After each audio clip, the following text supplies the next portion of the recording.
So if we want to be safe about it, we could just split off all these subtools, right? And that'd be under the subtool menu, split, and then split to, let's do groups split, because that's going to look at our polyframes and kind of just split them up by that. You can tell I have an extra one there. I might not want to do that. I might just do cancel. I might just do split to similar parts. There we go. Boom. So now these arms are a separate subtool in that list, right? These like fake arms that I just made. And if somehow my symmetry was off on these, oops. Let me turn it off with X. Oops. There we go. So say my symmetry is a little bit off right there. What I can just do is go to geometry, modify topology. So geometry, modify topology, and then mirror and weld. Boom. And it makes them symmetrical. It will mirror left to right by default if you're looking at your character. So say I didn't want that. Say I wanted this side to be mirrored over here. It's a little bit a roundabout way of doing this, but you have to go to deformation and then first mirror it. So watch what happens when I click mirror. Boom. See how it just flipped that model?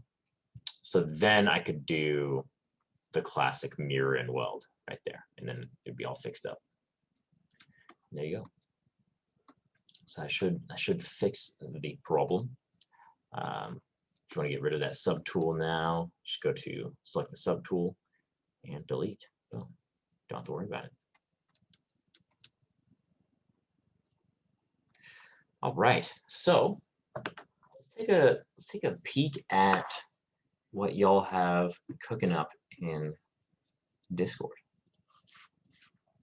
So let's scroll up to the top. First, we got Sarah. Sarah's ahead of the game. Sarah is basing her sculpt off of this, I believe it was Nicholas Cole art. Yeah, and this guy's amazing. I really recommend checking him out. But yeah, so there's a lot of detail on this character, so it might be out of the scope of the class to do everything, you know. So I let her know that if it becomes to be too much, then we can always scale it back and just do either like a bust or like not include all of these props, you know, even though the props do add a lot to the character. So it'd be a shame to see them go, but you know, we only have a limited amount of time in here and we have to keep going through the pipeline of everything. But yeah, fantastic character. I like this approach. We have the head blocked in, kept the nose separate. That's going to be easy to Dynamesh together in the future. And same with the ears, looks like they're separate as well. And yeah, this is just textbook going about each different shape in this character and kind of addressing it, and then just getting those general forms in, exactly what we were going over. Perfect stuff. So yeah, I'm excited to see where that one goes.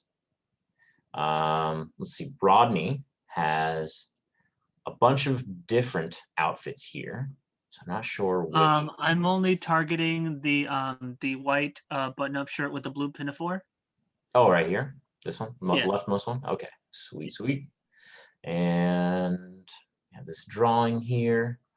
Careful with some of this shoulder anatomy. It needs to be a little bit closer to real life observation, you know, like that. This sort of armpit area needs a little bit more fleshing out there. Right. We don't have much of the forms in here. And this character seems pretty anatomically sound, you know, so it's not like those forms are being pushed around too much. So you should be able to just study some classic human anatomy while you're sculpting. Let's see how this is going. Yeah. So yeah, make sure that this because the pec binds underneath the deltoid in there, right? So you have to get some flesh in there going into the core. You're also going to want, I wish we had a side angle. That'd be cool. But it looks like I can get that right now. yeah, it'd be cool. The neck, it looks like it's binding a little bit far back in comparison to like the sorry, I can't. In comparison to the collarbone, you always have these side muscles that go down and bind on the front of that collarbone right there, or underneath it rather. Wait, underneath it or in between? I don't know. Hard to say. But yeah, I'd say definitely just go through and study that anatomy closer. The elbows are kind of bent out like this. It's good that you're keeping it in T pose, because I wanted to talk about that today. If you guys wanted to rig this character, right? If you wanted to rig this character and move them around, you're going to need to have them in a default T pose. T pose means like this. A pose, sorry, let me back up a little bit more. So T pose is like this, and keep your legs as close as they can be to being straight down. So like keep the foot right under the hip joint, because when we rig and put an auto rig into these guys, it's going to be a lot easier to get that to work. Again, if you just want to create the model though, and then rig, because honestly, rigging is the most difficult part of the class, and that comes in like the last third. So if we get to that part and you're like, man, rigging really sucks, I don't like this, there's an alternative, and then you unfortunately won't be able to animate your character, but you'll have like other alternatives. So yeah, you'll be able to download a rig online and animate with that instead. So to keep that in the back of your mind, that you can always do that. But yeah, so guidelines for these characters is feet directly underneath the hips, facing Z forward. That's why I kind of like starting with that Dynamesh sphere, because it kind of forces us to work in Z forward a little bit. And then yeah, arms out to the side or in A pose, either one works. Either one is gonna work. But yeah, good stuff so far. I like that you have the base figured out. Yeah, but these shapes could use a little bit of refinement as well. Yeah, don't be afraid to study that anatomy. That's how. Thank you. Yeah. I just posted these side poses if you wanted to take a look at. Yeah, that. let's see it. Oh damn, there's a lot in there. Yeah, so the hips in the back, they kind of bind up further in the torso for at least normally, every body is different, so, but yeah, just be sure to look at that area. I find that it's a bit more, you can get a little bit more appeal if you sort of, one second, get a nice side view, if you get more of that the bend in the back into that rib cage shape. Right now, it also looks like your hips are kind of in the middle, and then that back is just kind of pulled back a little bit. You see that? And then yeah, I see it. Yeah. Okay. Yeah. So you can just go in and move those pieces just with a giant move brush, and that should work pretty nicely. And that won't like bend any shapes. Would I need to like is there any way that I could slightly move it without augmenting the character? Without augmenting the character? Well, no, you'll have to move pretty much a good amount of it. I would say move these bottom shapes a little bit back to get that curve in there. Simply because these top ones are more developed, So I would say you can move these bottom ones with not much issue. Also, this joint here where the calf meets that knee is a little bit strange. I'd like to see a little bit, because you have those tendons in the back where like your ACL and stuff are. They kind of bridge that little gap in there. So be sure to look at anatomy for that as well. But yeah, overall, I'm liking where this is starting out. I would keep the hair separate, and it looks like it is a separate mesh in there. Let me get a closer look.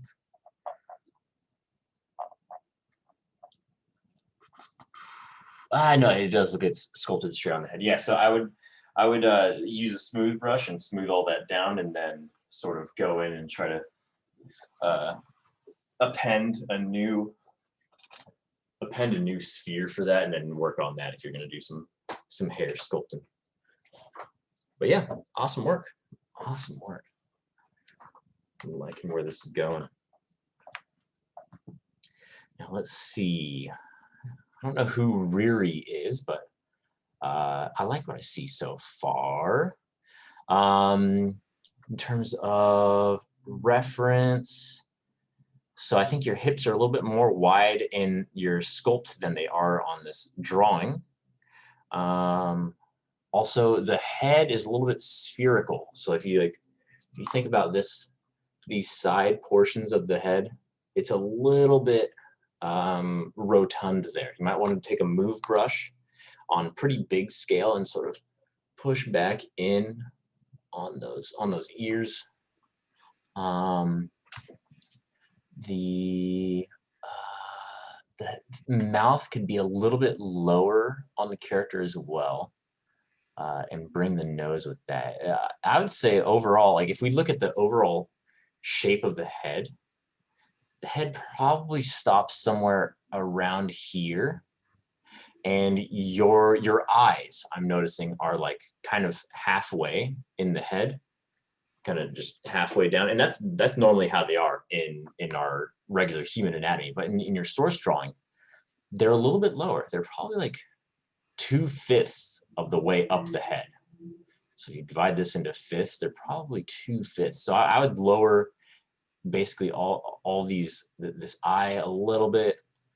It might look weird for the time, but I feel like if you attach some hair, append that as another subtool, and then start sculpting on that, I think you could get some. I think it's gonna look really good. Let's see what else. What's up? This is mine. I have a question. I just updated the side view of mine. I feel like the body is kind of leaning forward. Okay, let's see. I don't know how to move it back. Yeah. So I would. It'll take some work. It'll take some work for sure. I'll show you guys how to do a bigger change like this. Then I'll show you guys how. Because yeah, it'll basically. We have a few options. We can either use the move brush and just kind of brute force everything across, or we can also mask things off and then move all of the unmasked stuff. So we have a couple options there. And since Rodney's also in a similar situation, I'll show how to do that today. But yeah, awesome stuff. I mean, I'm excited to see where this goes. Just a word of warning. If you're planning on animating this character, things like a tight pencil skirt are going to be hard to animate with, simply because they limit your range of motion, right? And also sleeves like this would need a little bit of extra help with extra controls in there, just so you know. Just so you know. So, but yeah, remember animating these characters is optional. We can always grab a rig from online if y'all need. Phantom Femme.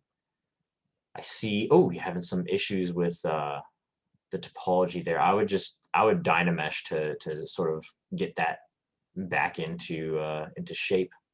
Also on these, I'm going to show, I don't know who Phantom Femme is, but I'm going to. Oh, Veronica? Okay, so yeah. Veronica, I'll show you a nice brush to sort of help with this pinching that you're experiencing right here. Yeah, I'm having a lot of trouble with that. I think I had trouble with that with my bust too, but I was just like, add clay, smooth it, add clay, smooth it, and then it just I was just like, move every little vertex. Because the smoothing, right, that sort of pushes in on the surface. So I'll show you two. Remember these words. I'm going to use an inflate brush, so inflation, and remember alternate smoothing, which is, remember, you start smoothing and then you let go of shift, but you keep drawing on the surface. Okay. So that method of smoothing doesn't get as much pinching, I've noticed. So yeah, be sure to use that. I'll show you how to do that though in class. Also, keep in mind, if you wanted to animate this character, you'd have to model them in T-pose. So you'd have to have them arms stretched out and straight up. So, but if you want to do like a dynamic pose like this built into the model, then that's fine. We just wouldn't be able to animate it later in the semester. You'd have to animate on a different rig, which is completely fine. But yeah, I really like this posing though. This is really cool. It has a lot of movement to it. Thank you. Yeah, I'm excited to see how this turns out. Yeah, I definitely want to animate it, so I'll probably try to do a T-pose version. Oh, okay. Yeah, absolutely. It's a great character for animation as well, or for our class as well, because rigging this won't be too hard. Okay. It won't be too difficult because you don't have like large billowy clothes. You don't have like weird anatomy. Like this is a humanoid character, you know. Anything that's not a humanoid is kind of outside of the scope of the class. Usually for that, I use a tool that gives us access to more advanced skeletons that you can just put like an arm or like a leg anywhere you want. But I can't legally give that to you guys. I wish I could, because it's kind of lame that we can't do that. You know, it's kind of restrictive, but yeah. Okay, So, and I had a question. Yeah.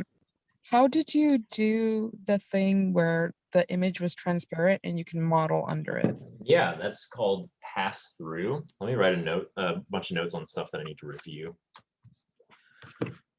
today, just so I don't get lost. So first things first is going to be moving large pieces.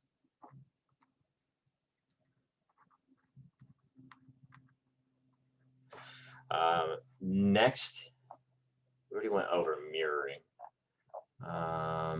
Next is pinching on the model.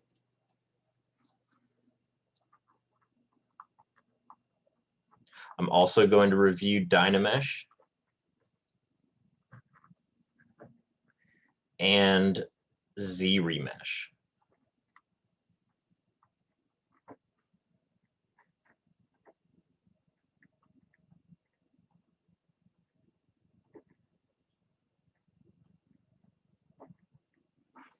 All right. And wait, what did you just ask about, Veronica? Me? Yeah. Oh, the pass through. Oh, pass through. Yeah, pass through. There we go. Awesome. Very nice. Nice little assortment of tools that I'm going to go over. I'll go over that before I do clothing for y'all. Because clothing, the way I do it, it involves a few more steps. They are kind of optional, though. I'll show you that. I'll show you that they're optional.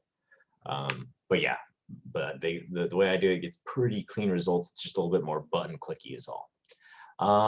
Raphael, no hands for right now. Yeah, I'll work on the hands later. Oh yeah, absolutely. Because also I think my instinct is that your legs are slightly too long, like slightly, and then your arms could be a bit longer. I think it's like a small combination of the two, because they look a little bit stumpy, you know. Oh yeah. It's on the like purpose because it's gonna be like a cyberpunk kind of style. So it's gonna put like robotic arms. Oh, okay. Well, I mean the length of the bicep region. So if you were keeping that still, like I think where that elbow currently is a little bit too. Let's just look at me right now. So my elbow, where's that measure up? It's like halfway. It's like just a little bit above the belly button. It might be fine. It's kind of hard to say, but yeah, I'd say just review some anatomy. It looks like you're clearly studying some anatomy with it, which is great. Like I love this sort of pectoral region. That's looking fantastic. I like this sort of the V that you have there. I think it's a little bit more out though. I think it's not as focused inward. I think it's a little bit wider. Oh yeah, you're right about that. I was trying to fix it, but then I gave up and I left it like that for now. I'm not gonna lie. No, fair enough. Fair enough. I like was it. trying to fix that, but I couldn't. I like it. Yeah. But yeah, this is looking great. Remember, if we're gonna rig this, if you wanted to rig this, try to get these legs to be straight down. It's gonna be a little bit difficult, but it's worth it. It's worth it. Is there any way that I could, because technically I could mask the legs Uh-huh. and then split it so I could essentially move that whole piece, right? Yeah, you could do that. I'll show you how to keep it as one, though. I'll show you how to keep it as one. Okay, yeah, I put it separate because I was afraid that if I Dynamesh, it's gonna get stuck together, and I'm like, oh no. Yes, no, that's a very good point, though. Did everyone hear that? Raphael said that he's worried about keeping the legs very close because if he Dynameshes, then it's gonna weld those together. And he's completely right. Like if he was dealing with fingers and then he Dynameshes them together, the little gaps in the fingers will get closed. They will become just sealed shut. So yeah. That is something to think about. Whenever I'm in a situation like that, what I do in order to avoid that is Dynamesh at a really high level, and then I Z remesh after at like half.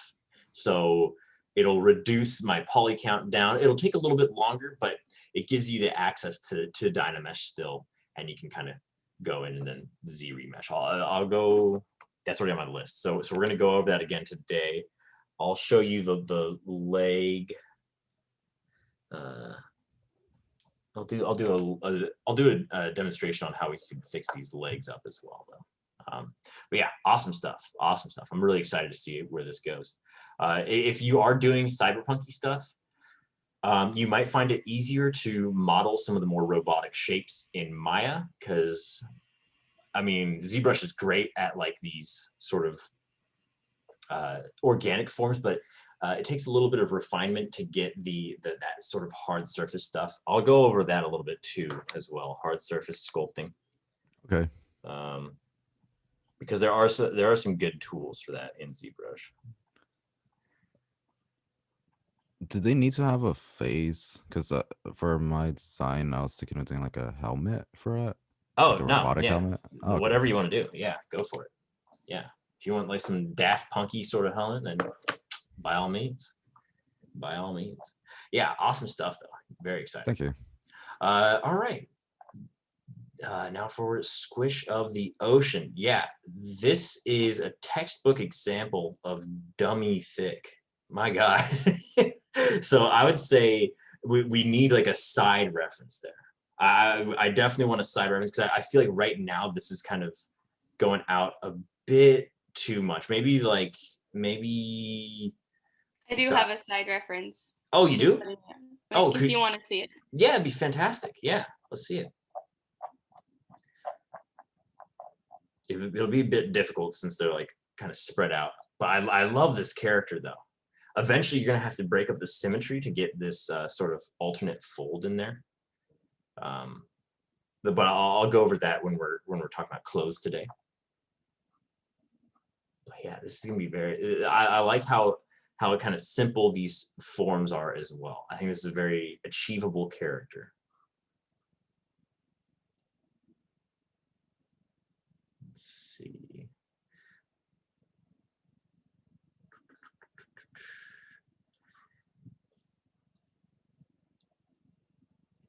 One new message. Let's see.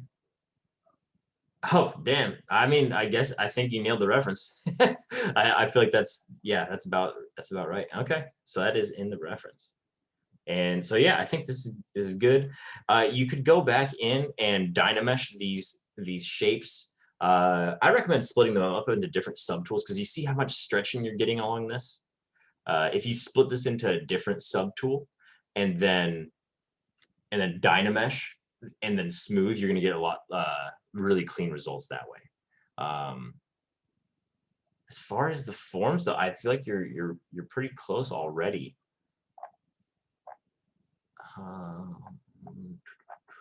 Sorry, I'm just switching back between them.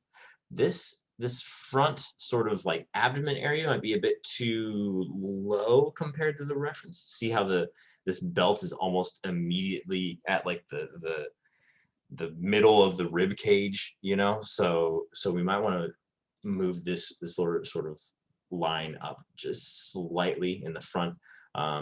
We could also get, I'm going to show you guys how to make clothing. So you could, it's called extracting. So you could extract out this sort of belt shape if you wanted, and just plop that right in there. As far as the head, how's the head looking? The head pretty much pretty much touches the sort of part where the shoulder is. And it does here as well. Yeah, pretty good. I'm liking it. Which hair are you gonna do? Because it looks like there's two distinct haircuts. I'm debating, like I'll figure it out eventually. Yeah. If you guys want to like vote over it, like which one you like better, like one or two. Yeah. Vote in the Zoom chat. 1 for the short with the little cut out of it. 2 for the long flowing one. Which one do y'all like? Which one are you guys rooting for? Oh, 2s. 2s are winning right off the bat. 2s are coming full force. 2. Oh, we're seeing a lot of 2s. I'm adding on. I want to see some 2 as well.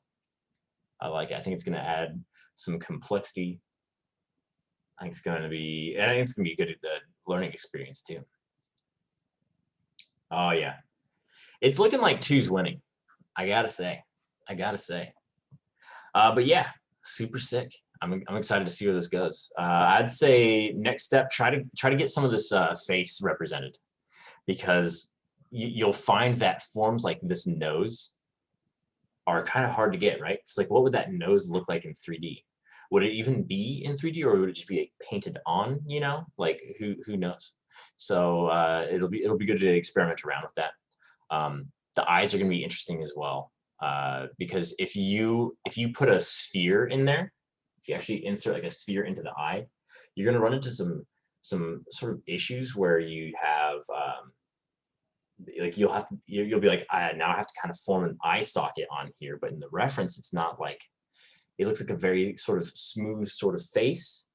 Last semester, let's see if I can pull up the video for it. Let's go to my YouTube channel. Oh wait, it should just be in my recent videos. I did just export that again. Reveal reel, let's see it.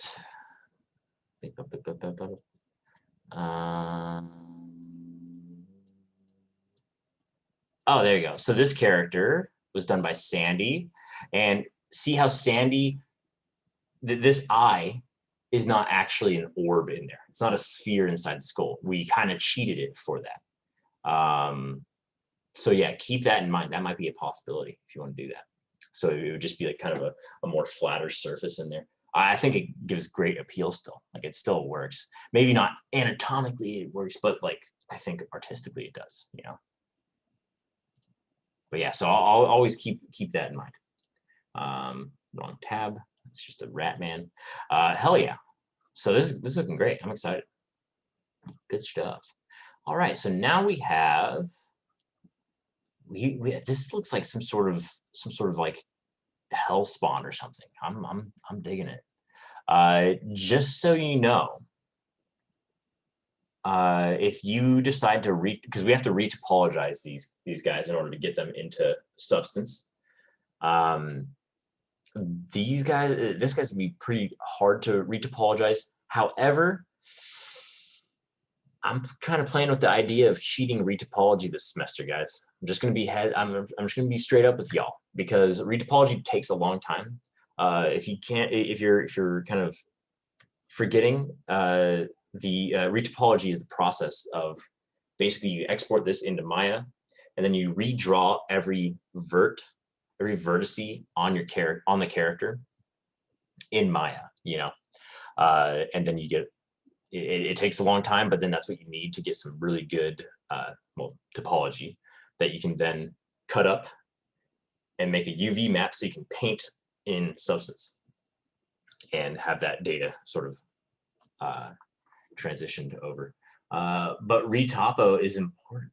Hell yeah, Joshua understands. Yeah, it is important. It is important, and that's why I want to be abundantly clear that you don't just in the industry, you don't just Z remesh in ZBrush. That's not what you do.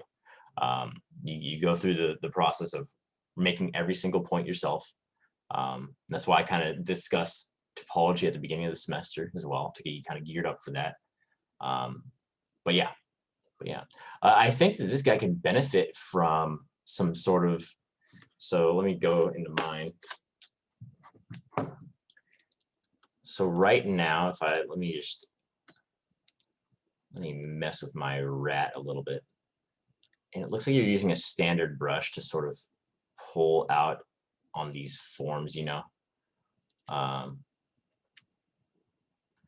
And have those kind of bulging out, kind of forming some sort of almost carapace-like texture. 1 second, computer's slowing down, so I'm recording. I think your character could benefit greatly from using a little bit of Damn Standard or Damien Standard, if you hear people talking about it. It's called Damn Standard in ZBrush, but it's named after a guy named Damien. And that I was using it a little bit in some of the like big, like really deep crevices, but I can like emphasize it more because I was using it on some of his little face and stuff. Yeah. I'm trying to look for my model so I can actually look at it, remember where I put it. Yeah, like on the like on his cheekbones and on the side of his head and his ears and stuff. Like I used it a bit. I'd like to see it a little bit in kind of, because these forms are kind of blobby. I want to give them a little bit more definition. So I'll show you how I do that. Yeah, I can do that. So if I have my Damn Standard, my first step is I turn down the intensity to like, let's try 10. And we can kind of do, it's kind of like a push-pull method. So if I wanted this to be like one sheet of like sort of carapace or something, I'm going to hold Alt and get like a decently sized brush as well, sort of pull on that surface and kind of outline that form. See how it's crisping up that edge right there. So we can get a nice sort of solid form. You see how it's kind of and the alt does like the opposite, so it's giving that nice little like ridge. Yeah, exactly. So get some ridges in there, and then just go in without Alt on these things to define like that shape. One other tool that's great for this, I'm going to show it when I talk about hard surface stuff, is H polish. So just find it in this list here. And the way H polish works is that it kind of flattens out areas right there. You see that? So we can get some nice hardened edges right here if you really want to make some forms crisp. So it just sort of flattens out everything that's not on that curve. If we use this on like a more curved surface, so yes, that's pretty flat now. You can see what it does if I use it over here. See how it's kind of just flattening out all this stuff and making it sort of one face. I think both of those methods could, if used in the right place, could really be cool on this model. Or not on the rat, but on this guy. What sort of material is this guy? Is this like flesh, cartilage, or is it something a little bit more rigid, or what? I mean, I'm thinking like my references was kind of like almost like weird 1950s Alien, but I do like your comment where you said Hellspawn because it does kind of give you like a Hellboy vibe. Oh yeah.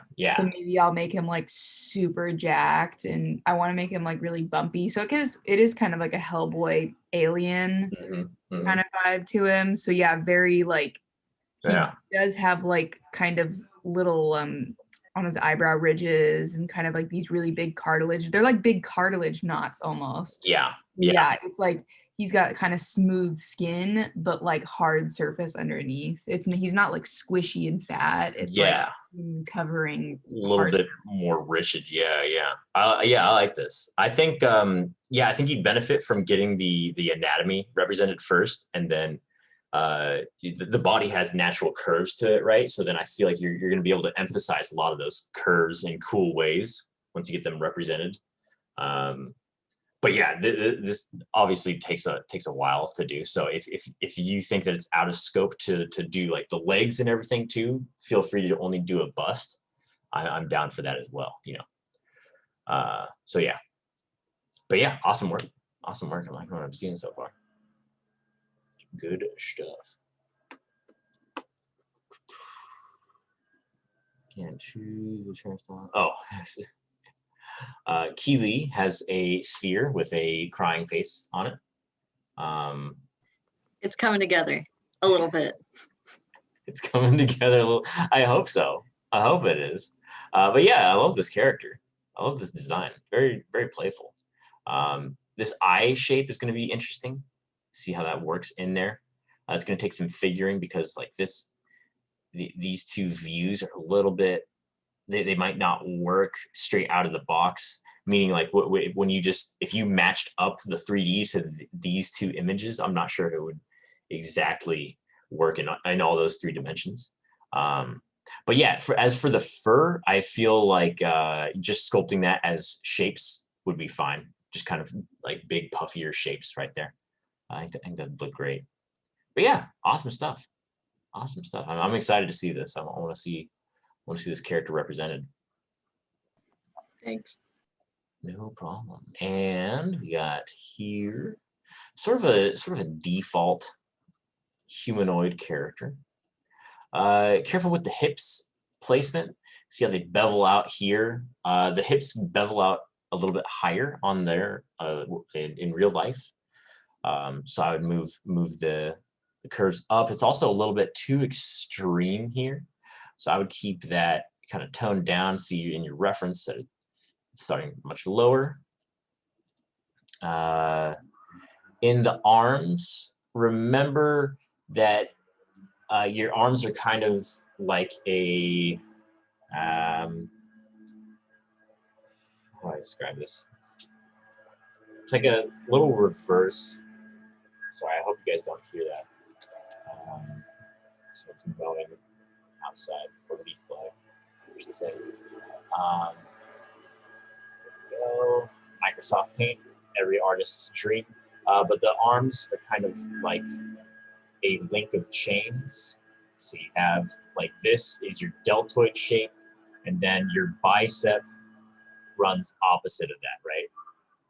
So that links in this way, and then your forearm is like the next link in the chain, right? Those muscles run kind of opposite of that bicep. And so then you get that sort of staggered appeal there. I have some anatomy figures at my desk that you kind of see. So yeah, you get the deltoid there, and then the bicep opposite of that. And then let's look at the muscle side. Then the forearm basically is the opposite of that, and how those muscles are laid out and how you twist that around. So yeah, so always keep that in mind. Now let's look at what else you got.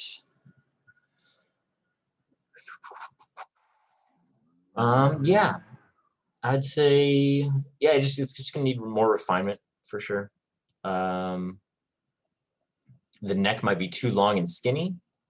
Notice how in this one it's more gradual, kind of goes up into the head. Head is a little bit too wide here. In your reference, it's a little bit default, but what is this character exactly gonna be? Louis Mui. I don't know who Louis Mui is, but hello. oh yeah, oh Luis, what's up? So, yeah, it's me. Yeah. So what are your I ideas? still don't know. Okay, so you're just starting off with like a basic female, and then maybe gonna adapt that to another character. Okay. Yeah, that's kind of the plan. Yeah, I like it. Careful, your elbows are too low in this. You're gonna need to move that joint up to be halfway in the arm right there. It's kind of the halfway point. Yeah. But yeah, good stuff though. Good stuff. I'm curious to see how it turns out. Ooh, I like this. Now, I don't know whose this is, but It's mine. Who's that? Neil. Where is it? Oh, there we go. Sorry, I just heard it's mine, and I looked at the Zoom call, and like no one was showing up. Nice, Cammy. So we got same thing I was gonna say. If you wanted to animate this character, the legs are kind of too far spread.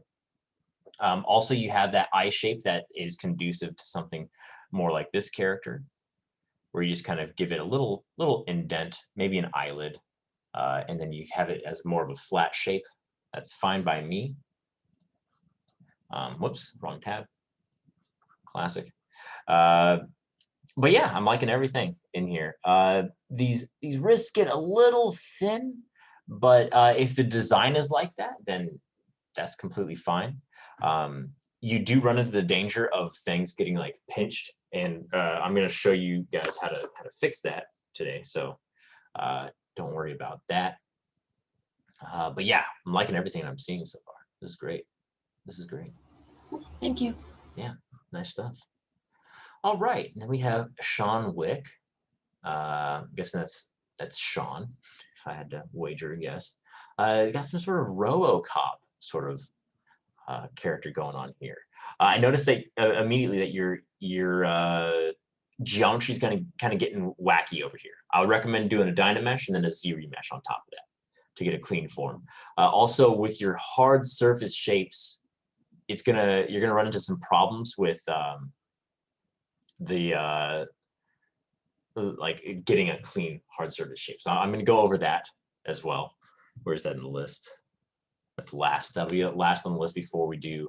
I might do the clothes just so people know what to do that. More people have clothes than the problems, so I'll show them that. Also, in your reference, your forearm is pretty short. I understand it's like a robot, like a cyborg type human. So that's up to choice. But yeah, if we're following classic anatomy, you're going to need a little bit of a longer forearm, maybe a bit of a shorter bicep region in order to get that hanging at the proper level on the leg. But yeah, super cool. I'm excited to see where this goes. You have a decent start already. I would keep the head should be the face, the flesh should be a separate object from that helmet. This helmet should be a different subtool. And so I'll show you that workflow again for the class. But yeah, awesome stuff. Thank you. And then Josh, we got Bulbasaur, and it's looking great. Honestly, like you're working really low poly, which I like. And I think you're ready to kind of leap into Dynameshing it together and starting to sculpt on that. I would probably leave the pod as a separate shape, simply because like if you Dynamesh that together, it's gonna look a little bit messy at that binding point, But yeah, this is fantastic. Like we all know what Bulbasaur looks like, and I think you're capturing good old Bulba pretty nicely. Oh, are you also doing this guy?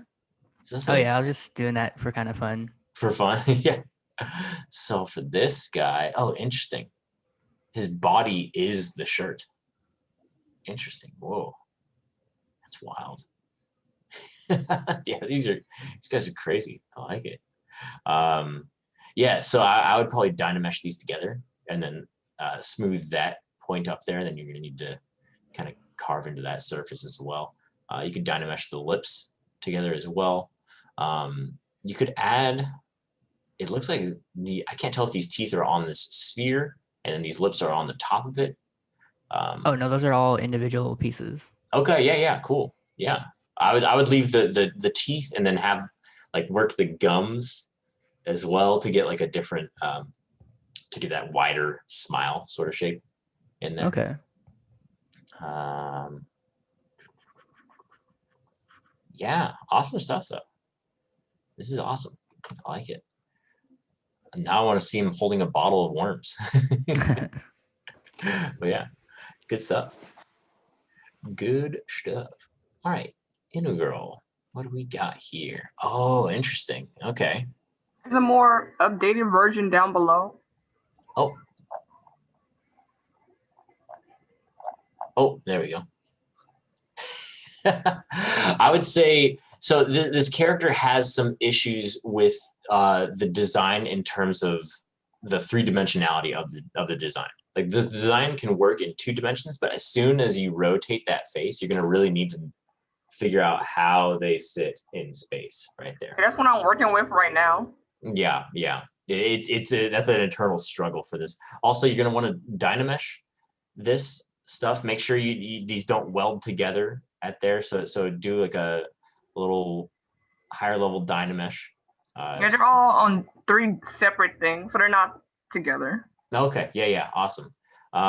Also, the arms in the reference seem a bit longer than in the actual sculpt. Like these ones are just going straight to the chest. These ones actually, if they were spread out, they would be down like to the length of the leg.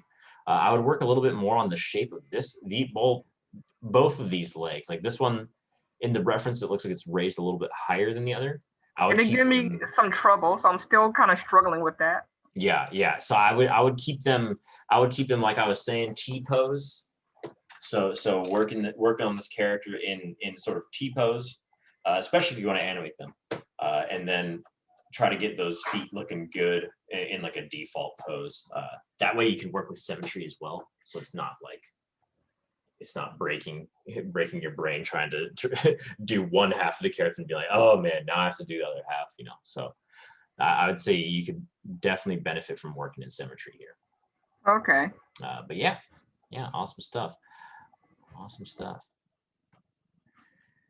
And then we have the other reference. Here we got Kendall. Okay. Yeah, so Kendall has the issue of the fingers binding together on the Dynamesh. So I'll show you guys how to Z-remesh, so you don't have to worry about that. Also, similar issue with the this is the concept, hell yeah. Similar issue with the characters kind of leaning forward and backward at the same time. Like they're kind of like, instead of being in a solid sort of pose, they're kind of like this with the butt out. I'm just going to use the move brush on mine to show you how to kind of straighten that up. Let's look at anatomy though. Let's see this. Okay. Oh dang, this is a sick outfit. I really like this. It's gonna be wild. So I'd say the neck is a little bit too skinny and a little bit too far forward. So like if you look at me from the side, my neck smoothly goes up from my spine into the base of my head. We should have that happening here as well, instead of having this sort of shelf area.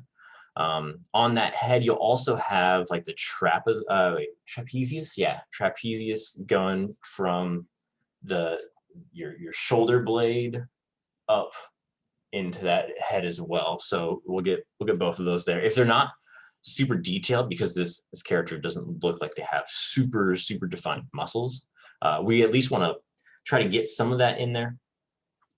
Can you show us how to do that? Oh wait, sorry. I can see that someone put their reference image in their ZBrush scene.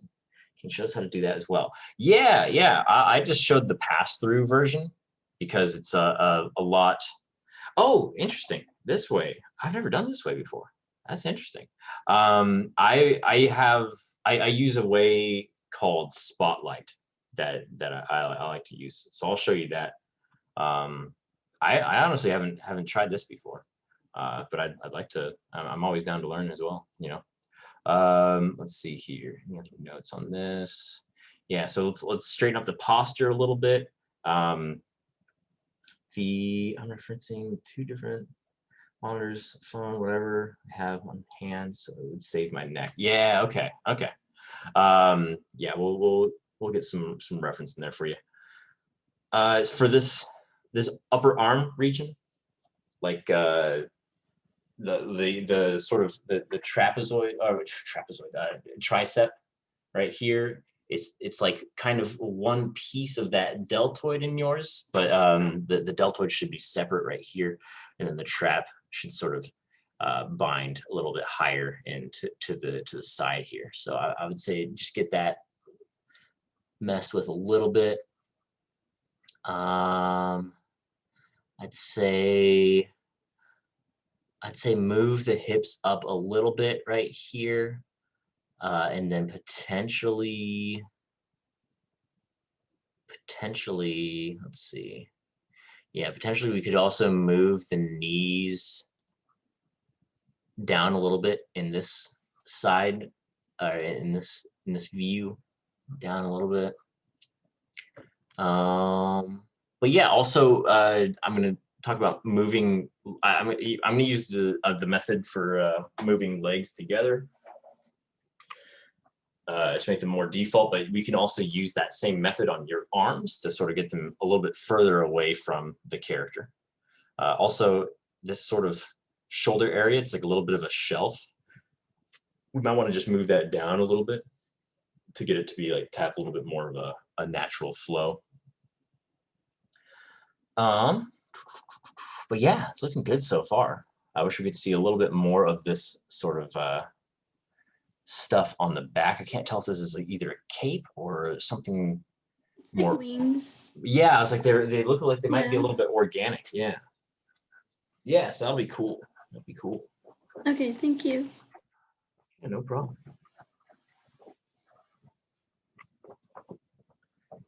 All right. So for this guy, I mean, yeah, pretty basic. Wish you were a little bit further along, but the characters look simple enough, so I'm sure this will be achievable.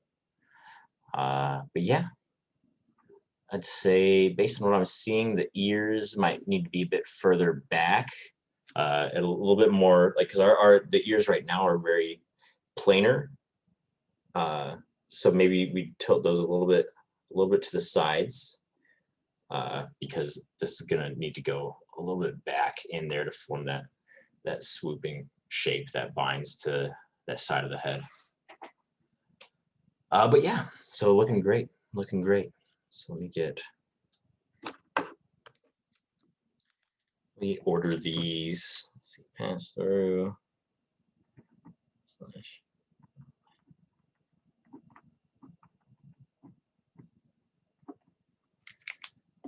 Right.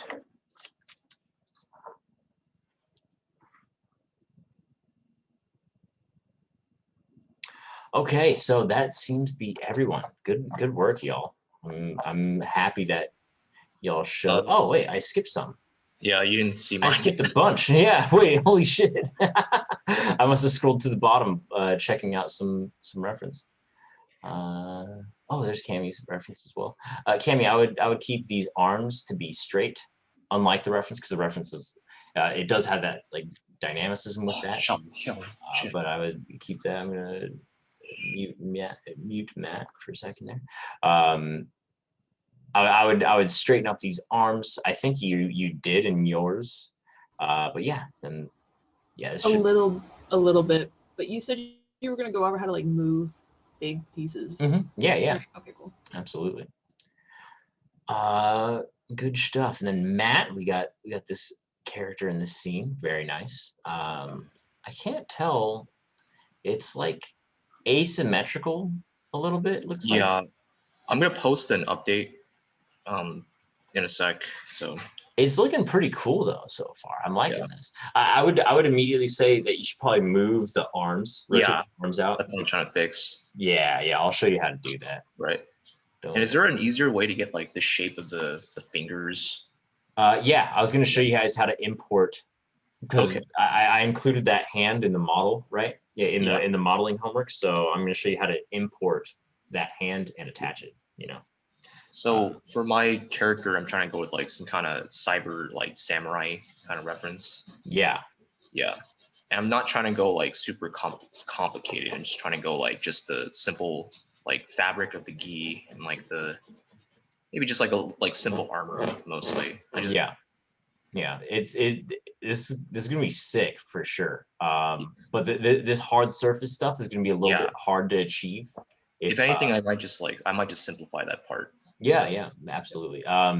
It's always fine. Or you could just do the bust of it or something like that, you know. But if you want to go for the full thing, then only thing that's stopping us is time. Got it. Oh damn. Okay. Oh wait, let's go back to this. So I'd say the pecs are a little bit deflated towards the bottom. I would kind of make that the underside of the pecs a little bit more pronounced. The rib cage is going to need a little bit of representation in there. You have the abs kind of expanding past that, but like this guy's all armored up anyway, so it doesn't need super definition in there. We might be fine just leaving it as is, you know. This head is going to need a little bit of work. Looks like you were kind of working on the other pieces first. But yeah, and that's completely fine. But yeah, it's coming along pretty nicely. Susie is doing some awesome stuff. I just posted a more updated version on the bottom. I'd like put my cougar on a diet. Cougar on a diet. Oh yeah, you can see like the musculature a lot in this one. Yeah, he was a little fat before. Yeah, damn, this is looking wild, literally. But like I don't really have any sort of notes that I'm seeing off the bat. Let's see. Kind of hard to look between these.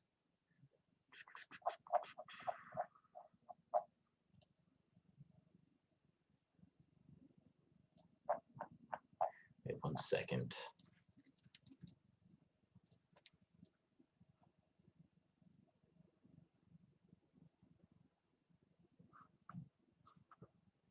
Here we go.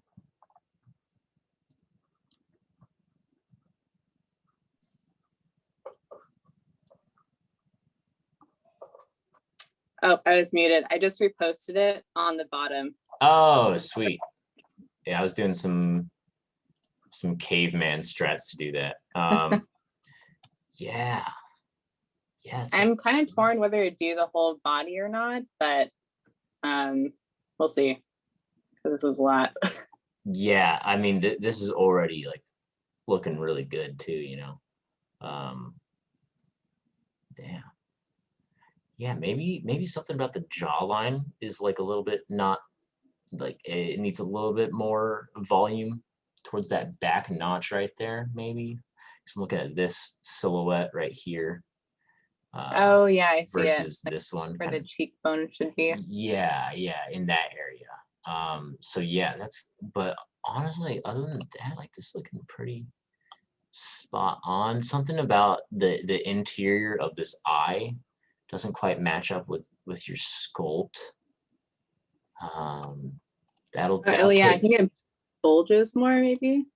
Yeah, like we're able to see more of this guy's eye. However, this guy's like entire eye socket's kind of getting scrunched up with all those muscles. So you could argue that that's what's happening here as well, you know.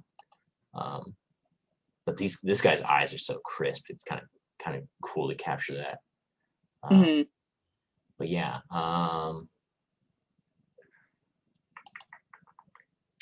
Yeah. So Sorry, what was that? You said we have to remesh these, right? Will that be an issue with all the muscles and stuff going on in this case? No. Well, I mean, so there's basically two ways to do it. One is the super fast way that's not used in the industry really, because basically you're going to let ZBrush kind of automate a good amount of that process. The alternative is exporting this to Maya and then doing it yourself and just doing something called quad draw, which I think I showed a little bit about. But yeah, so it's kind of two options there for you. Gotcha. But both should work. Both should work. It's just a matter of whether or not we have time for all of them. One thing is that like fur for this guy is going to be kind of out of the scope of class. a little, because you would generally do the groom that I was talking about earlier. But I'm kind of down to let you do, because they have some stuff in ZBrush you might want to look into called like fiber mesh. Fiber mesh? Fiber mesh, yeah. Spelled like that. So yeah, look into that a little bit. You might be able to get some nice, fast, cool results with that. Okay. But again, I can't really support that in the class because I have to go over like texturing and rigging and animation. So it's a little bit out of the scope, but you know, since you're already so far along, like it might be worth looking into. Okay, cool. I'll check it out. But yeah, I'd say if anything, you might want to just divide your model. Remember, if I go back, let's see, back in time.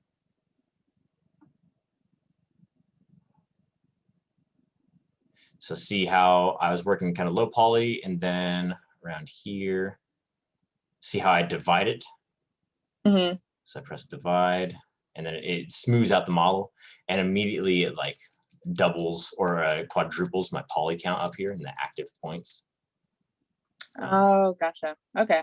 So Just now like that, yeah, that's how you can get like a smooth surface. But the way you do that is you slowly work up to it, right? So then like instead of working on the subdivision level 2, I mean instead of working on subdivision level 3, I would work on level 2, sort of kind of start getting these shapes even more crisp and defined. And then once you have it into a good place, you can keep going up that distance. But yeah, I see that you're pretty good at already building sort of these shapes up anyways. So I don't think you'll have a problem with that. But yeah, awesome work. Awesome. Thank you. Yeah, no problem. And then we have a little Dracula sort of guy. Fantastic. This is what you submitted for the bust sculpt. So I'd like to see you push it a little bit further and kind of see what you can do with this. Keep this sort of I don't know what you call that. The collar, like that very. There's got to be a name for that, but like that fluffy collar, keep that as a separate subtool, because it's going to be hard to work with this as one piece of that sort of body. And I'll show you how to do that. I don't know how to take that off now. I was just adding to it, just kind of like getting creative and in the flow. Absolutely. But No, absolutely. I merged everything, so I don't know how to fix that. Yeah, I'll show you how. Don't worry about it. All right. Don't worry. Let me add that to today's list. Okay.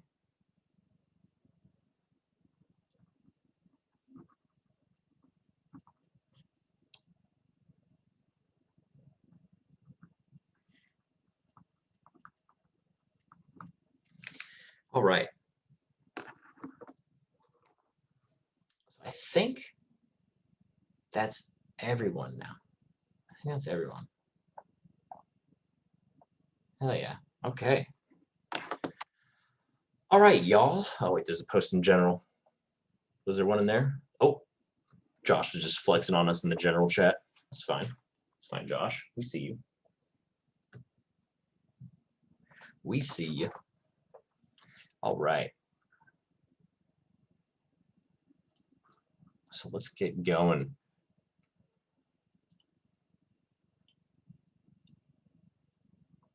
How should I order this? Let's see.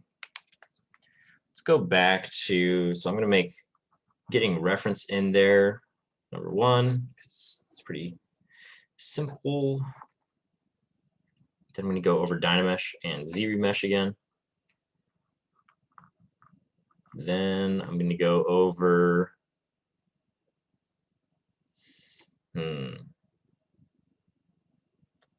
going to go over importing the hand model that we made and Dynameshing that, because that's kind of involved with Dynamesh.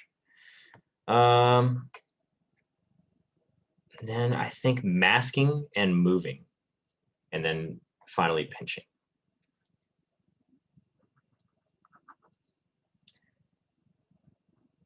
Five, pinching. And then I'll end it with a little bit of hard surface stuff for the RoboCop style guy. Sounds good. All right, so let's see how much we can get through before 6 p.m. So let's talk about getting reference into your scene, right? So let me pop open my reference.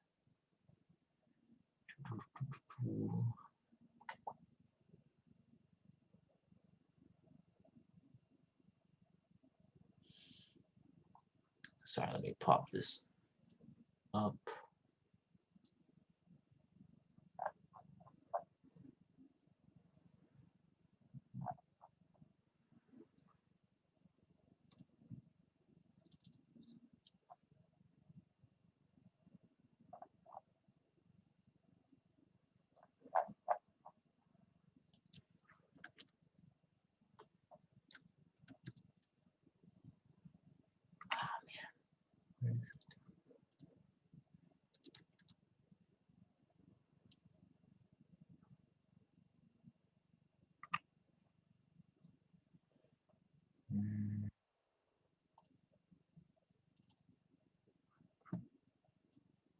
There we go.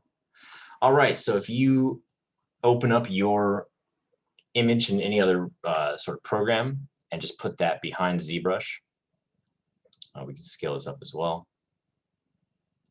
This is just a very simple way of getting it in there.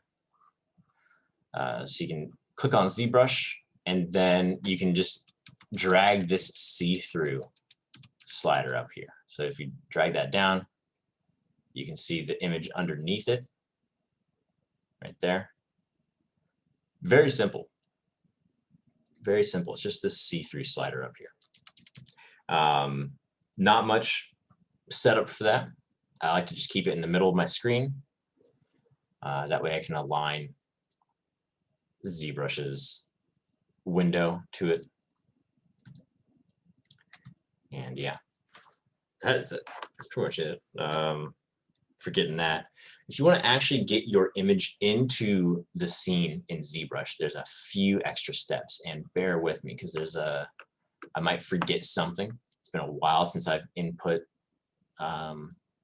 reference directly into the scene. Usually I work with it elsewhere, on another monitor or something. So you're going to open up your texture tab. So this is, again, if you want to get your image reference directly in the scene, you're going to go to texture, and then you're going to go to import texture. And let me get my rats in a good folder for this because they were kind of hard to find. Rat ref 1. Sorry guys, let me do this real quick. Rat ref 2. Let's get this into sculpt folder. There we go. All right. So now, we're going to go to texture, import, because we need to import that texture into ZBrush or the image. Remember, image and texture are kind of used interchangeably. So I'm going to go to sculpt, rat ref. Let's do rat ref 2. Boom. So now that's popping up in my texture tab right here, right? So in texture, I have this sub picture of the rat. So I click on that. Our next step, so select that, and then our next step is to go to add to spotlights, this button right here. So when you do that, you'll see it pops up in the scene, and this has a bunch of different sort of sort of utilities on it. I'm just going to go ahead, click scale, and start rotating this little twist thing. And then I'm also, one that's really useful is opacity. So it's this little tab right here. You can always see which one, like what they do by what that middle dial says. So we can turn opacity down if we want. Just have it be nice and gentle. And you can just left click drag on the reference to see where you want it and align it perfectly. Or you can just leave it off to the side if you want as well. It's perfectly reasonable. Now the thing is that if you try to sculpt on your character, Spotlight is kind of taking over, right? Spotlight is it has sort of what's the priority on it. So there's one option. Where is it? Let me find. It's going to take some searching for me to find this.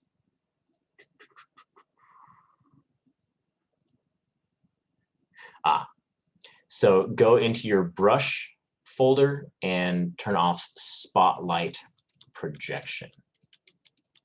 So you're looking for this button right there. So now you're no longer projecting, and then I believe you just press Z and you can sculpt on your character. So it's a few steps. Let me go over them again. And I'll go a little bit slow on it so no one's missing any buttons. So first step, texture panel, and then import texture, right? So I'm going to click that, and I'm going to go to my reference and import it. Nothing happened yet. It's just sitting in my imports or in my texture tab. So I'll wait there for a second.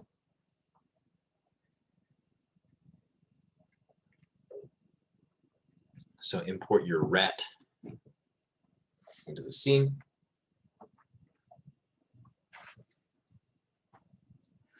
Next step, click the rat, or click the texture that you want to add to Spotlight, and click this button just below those your list of textures in here called Add to Spotlight, and you have it in there. So now I wonder if you can get multiple somehow. I might need to look at that again.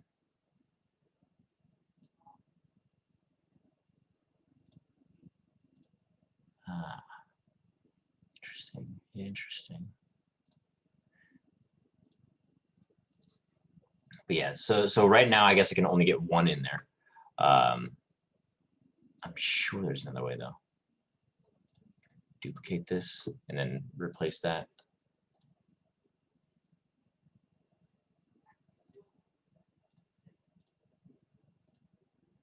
No, goddamn, it's annoying. There's got to be a way. I'm sure there's a way. But yeah, so this is how you get that in there. Now remember, there's a couple more buttons to click. First, in order to start sculpting, like to swap between Spotlight and not, it's just the Z button. So now I'm sculpting, and then if I press Z again, it switches to Spotlight, so you can rearrange this. You can scale this down, you can rotate it, you can do any of that stuff. Spotlight, opacity, you can turn that up and down, depending on how much you want to see. And then finally, the last button, because if you drag your Spotlight over here and then try to sculpt, it's not going to work. What you have to go to is Brush, Samples, and then turn off Spotlight projection. You have to make sure that option is off.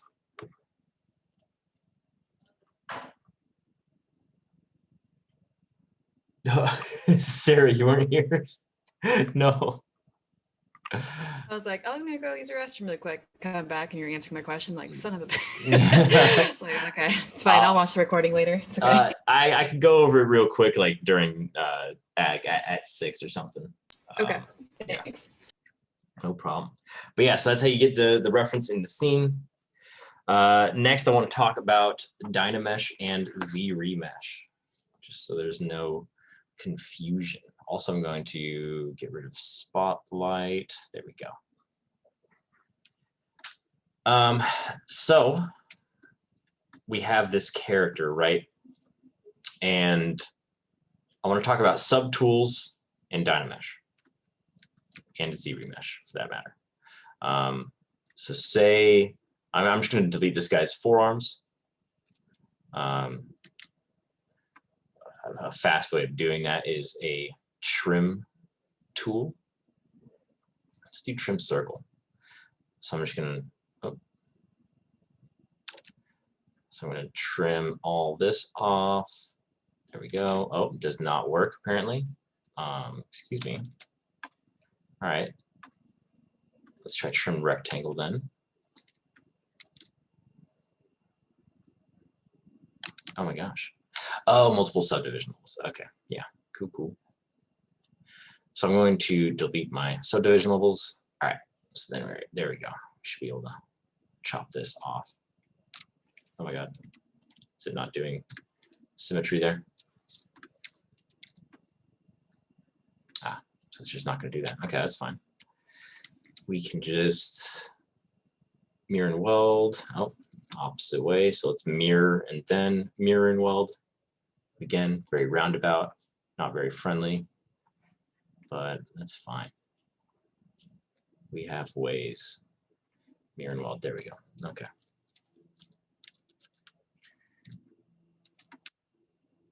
Smooth this out. So our methodology for creating these characters is sort of going to our IMM primitives and inserting spheres. Right, and then we use our move brush.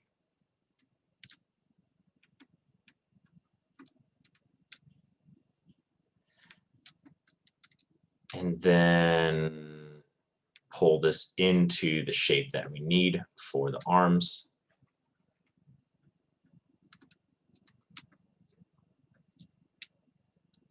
Here we go.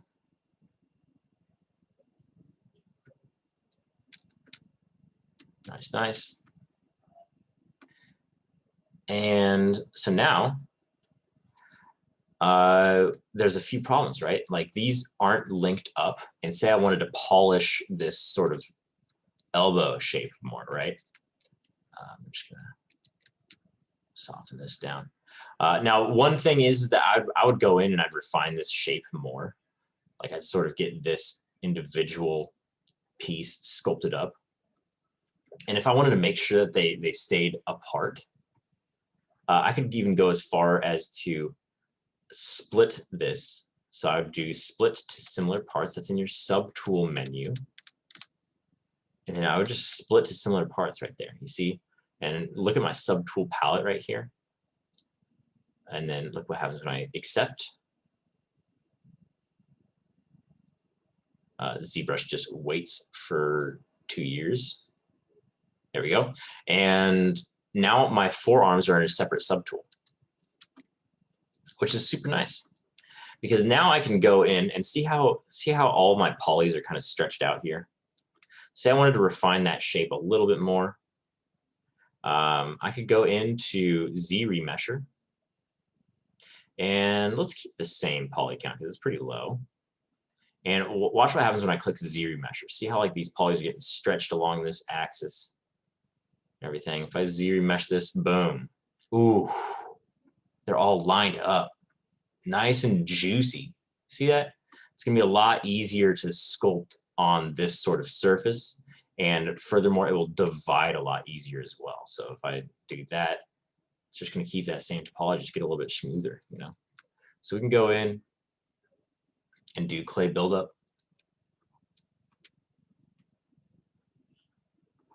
and just kind of refine that shape however I want it to be. Get the anatomy in there. But yeah, so that's Z remesh, right? But now say I wanted to attach that to the rest of the arm. The easiest way to do that is to Dynamesh. So there's two remeshing functions, right? Dynamesh and Z remesh. Dynamesh is perfect for attaching things. So if I wanted to Dynamesh this together with this arm, I would need to do some a little bit of messing around. First, they would need to be on the same subtool, right? You can't just Dynamesh two separate subtools. Separate subtools are basically telling ZBrush that they are completely separate objects that you don't want to combine. That's why I tell you guys to use those for like hair, something like eyes, stuff that's going to remain separate from the skin of the model. For those hard surface folks out there, every single panel on your hard surface sculpt, I would say should probably be in a separate subtool, you know.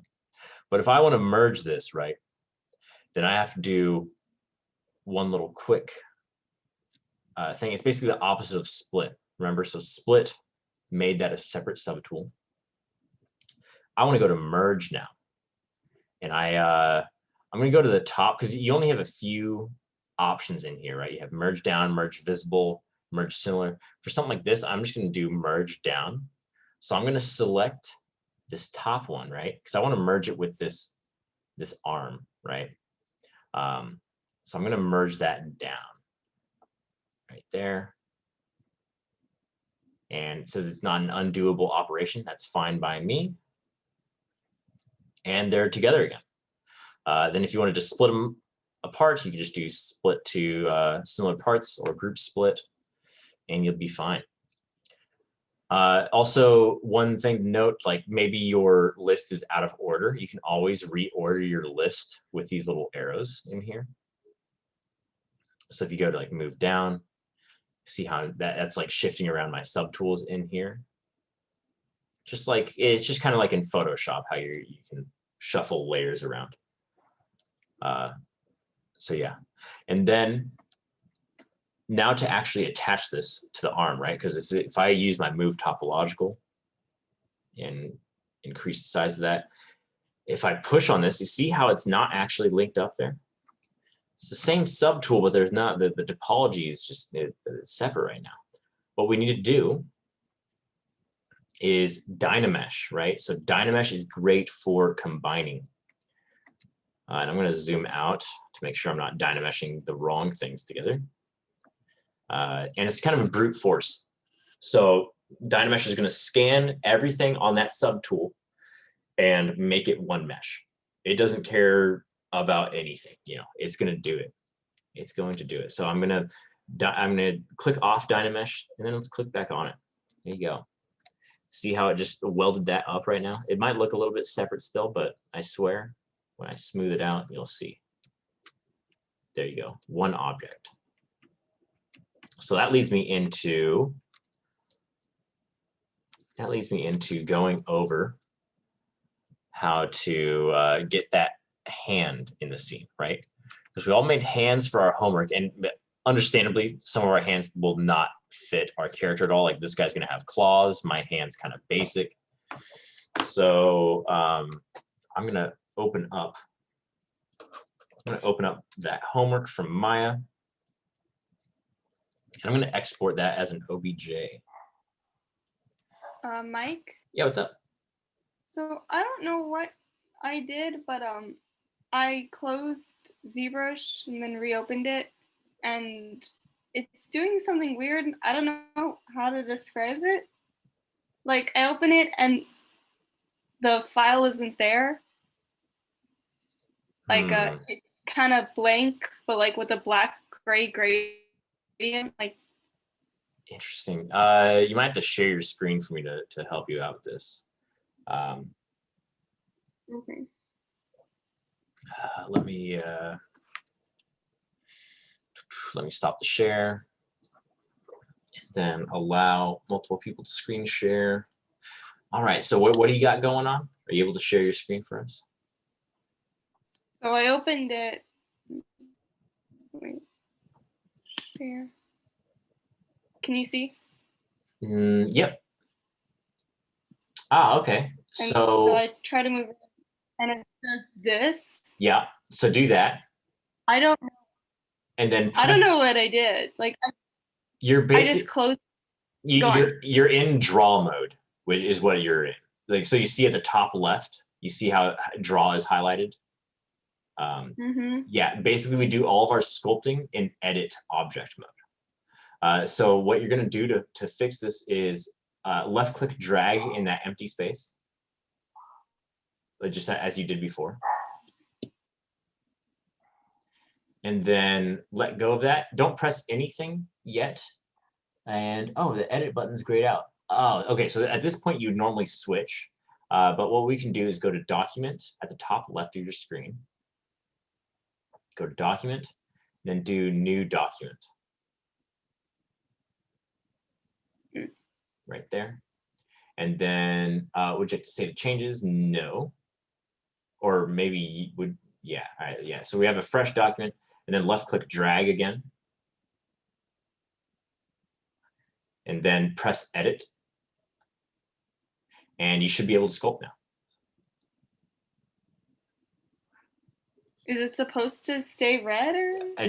Click do not switch. It's trying to go back to draw mode.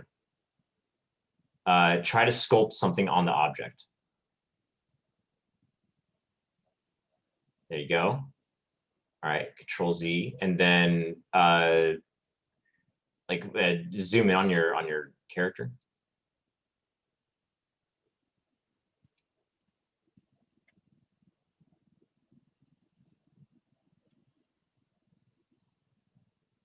Yeah, I'm just confused. There you go. And then to get back to the regular gray character, you see on the left where it says matte cap red wax.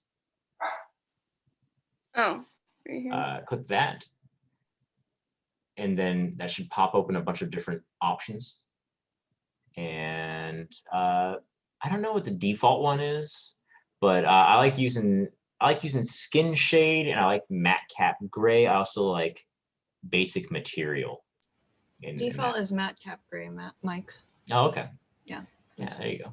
How would I get the grid back? Or That'd be in the UI somewhere, but it's kind of optional, TBH. Shouldn't be floor underneath perspective. Yeah. Let's see. In there. Yeah, there you go. Oh yeah, simple. This is just weird. I mean, it's exactly. I mean, nothing is messed up on your model or anything, but I'm just like, I don't know how it got to there, because like I literally just closed ZBrush and then just reopened the file. You see that if you enter that draw mode somehow, then that seems to be what messes with your scene. But that's just the quick fix is to go to document, new document, boom, and then drag it out, then go back into edit mode. Mike, that was the problem I was having where I asked and I said, like, how do I change it from a ZTL to a ZLR, whatever the ending of it is? Because I realized on mine when I saved them, what is it? ZTL and ZPR. The ones that I opened that were under like my name .ZTL came up like that, where it was like the little sticker almost, just like hers did. And then when the ones ending in ZPR were normal, project, that's what my problem was. It was like some way okay, I see. it did that. So you probably saved it and then closed it. And then when you opened it, it was saved as a ZTL. Yeah, because ZTL is the tool. So I'm guessing that you guys might have went to this tool palette and did save as right here. I like to go to file and then save as. This will save a ZPR, which is the ZBrush project. So it brings in all the tools and stuff as well. But if you saved out just the ZTL, that's this up here. and then that's when it brought you back. That 100% makes sense, because ZPR keeps your sort of viewport settings in there as well. And then ZTL is just the tool. Remember, we're just making a tool. I don't know why they call it the tool. I feel like it's kind of a misleading name for this, but yeah, so that's your tool, and then you dragged out the tool in a new document and then kind of reset everything. So it's a little bit confusing. I don't like it at all. I don't like that ZBrush kind of makes it a little bit obtuse to understand. But yeah, so let's I'm gonna open up someone's homework. Don't be shy, guys. I won't reveal whose it is, but I'm gonna snatch my hand out of here.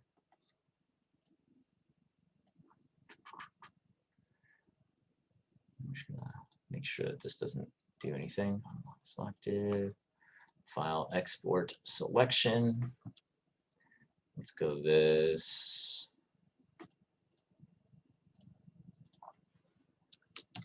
So I'm putting my hand from the homework into ZBrush is what I'm doing right now.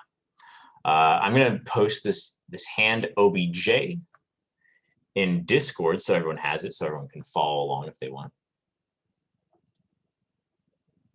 Here. So grab that. This is going to be in the general tab. If you want that right there, that'd be awesome. And then you can follow along. Just grab that locally, hit the little download button. Then I'll show everyone how to get that into their scene. Obviously, it's not going to help some of you because you don't have a character with hands sometimes, you know. But this is just useful for understanding dynameshing things together.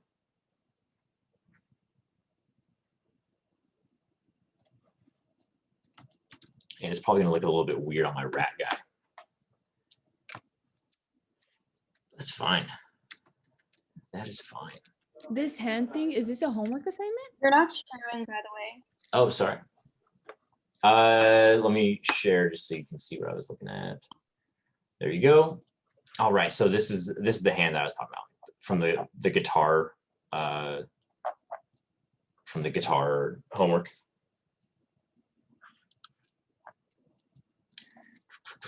And the grades should be up for that, by the way. Let me know if they're not visible or something due to beach board stuff. That and the little head that we made should be visible. Okay, so now that hand is exported. And I dropped it into the general tab on Discord. So you can grab that. And I'm going to close Maya because we no longer need it. Save.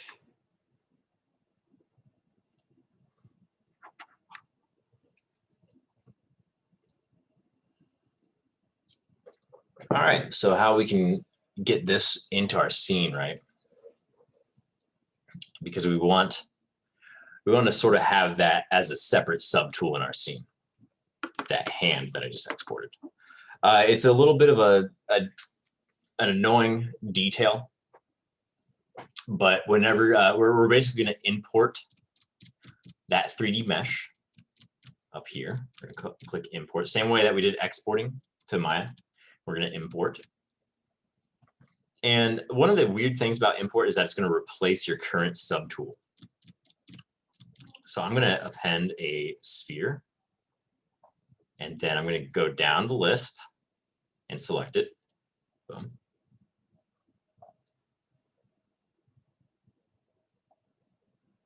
And there we go. So that's selected, and I'm going to go to import now. And I'm going to navigate to that hand and open. Boom. There you go. Hands in the scene. We can scale it.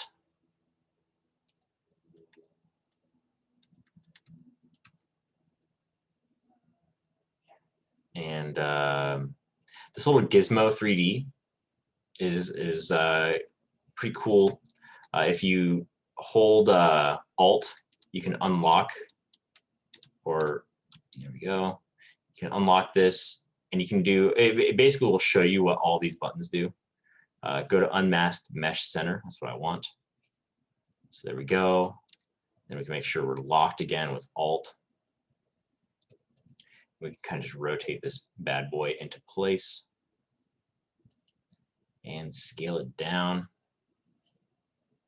to a size that we can use. This goes out a little bit far for my liking. I did want him to have longer arms than usual, but we might need to scale those back, you know. Mike, I have a general question for you. So would you recommend us to actually model the hand in Maya like we've taught us before and then import it in ZBrush? No, you could make it through just the same kind of insert mesh a bunch of times. I see. I just wanted to show you guys that like this is also an option, you know. Okay, got it. And also just establish Dynamesh better. Right. It's just that my character has really like squarish hands, so I'm just thinking maybe. Yeah, I would just, if the hands don't match, then don't worry about this. Oh, I was thinking I could take advantage of Maya's way it's sculpting because everything's super hard edge almost, and then soften it up. Oh, I see. Yeah. Yeah, that'd be possible for sure. Okay. All right, thank you. No problem. Yeah, it's just that some people don't find Maya's modeling to be very intuitive, so I don't want to like force that upon them. But yeah, so then I'm just going to kind of get this sealed up with that wrist. And I'm also going to need to kind of pull it in this direction as well, right?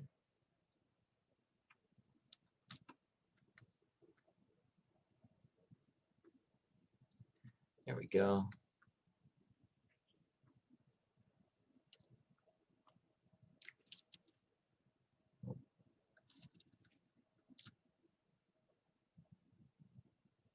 I'm going to sort of inflate this a little bit. And yeah, so that's now linked up. It's not perfect. Also, this character is supposed to have like 3 fingers only, so this won't work in general. But so after I do that, I can just go to geometry, because remember this is a separate subtool, and mirror that hand. So it's geometry, modify topology, mirror and weld. So now it's on both sides. Very nice, very nice. And the next step is to Dynamesh these together, right? Because I want these to be combined. So we need to move our hands up to our rat in this layer list.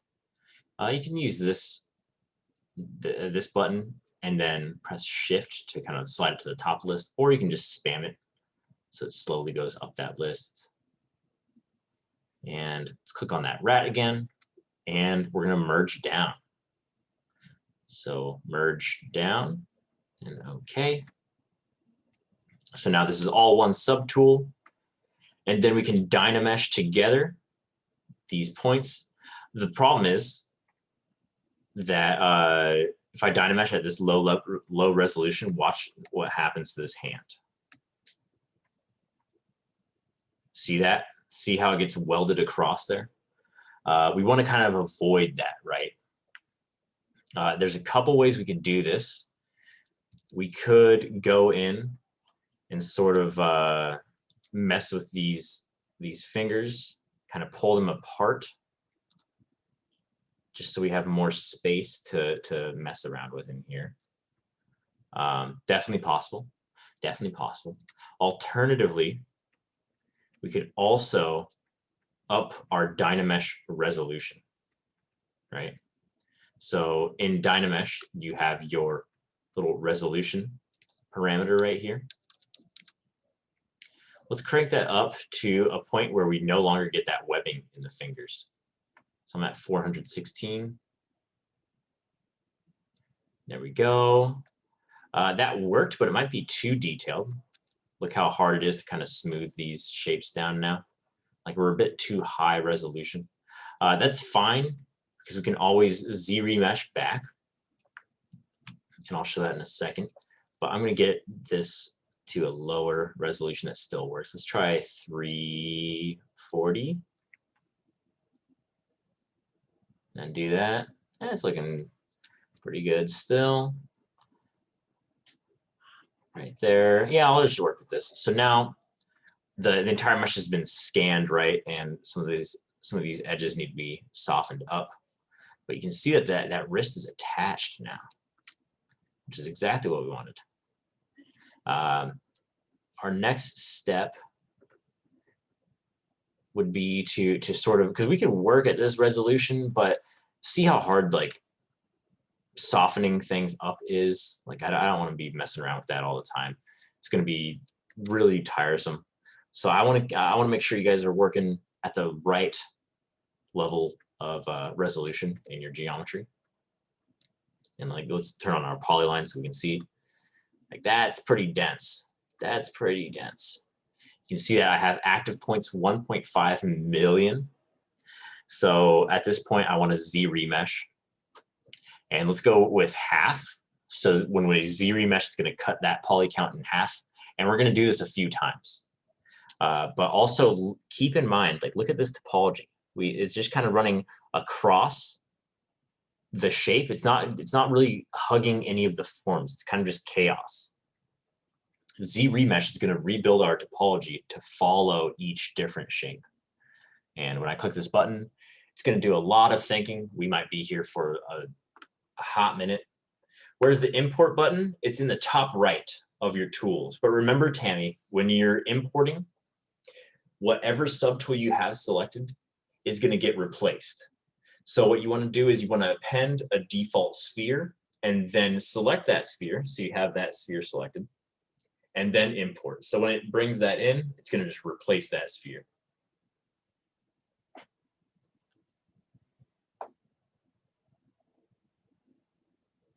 So this Z-remesh is taking a little while.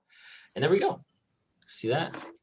It's a lot lower resolution, but also all the geometry sort of follows the points. You might get some weird stuff like this, but we can always just smooth that out or do alternate smoothing as well.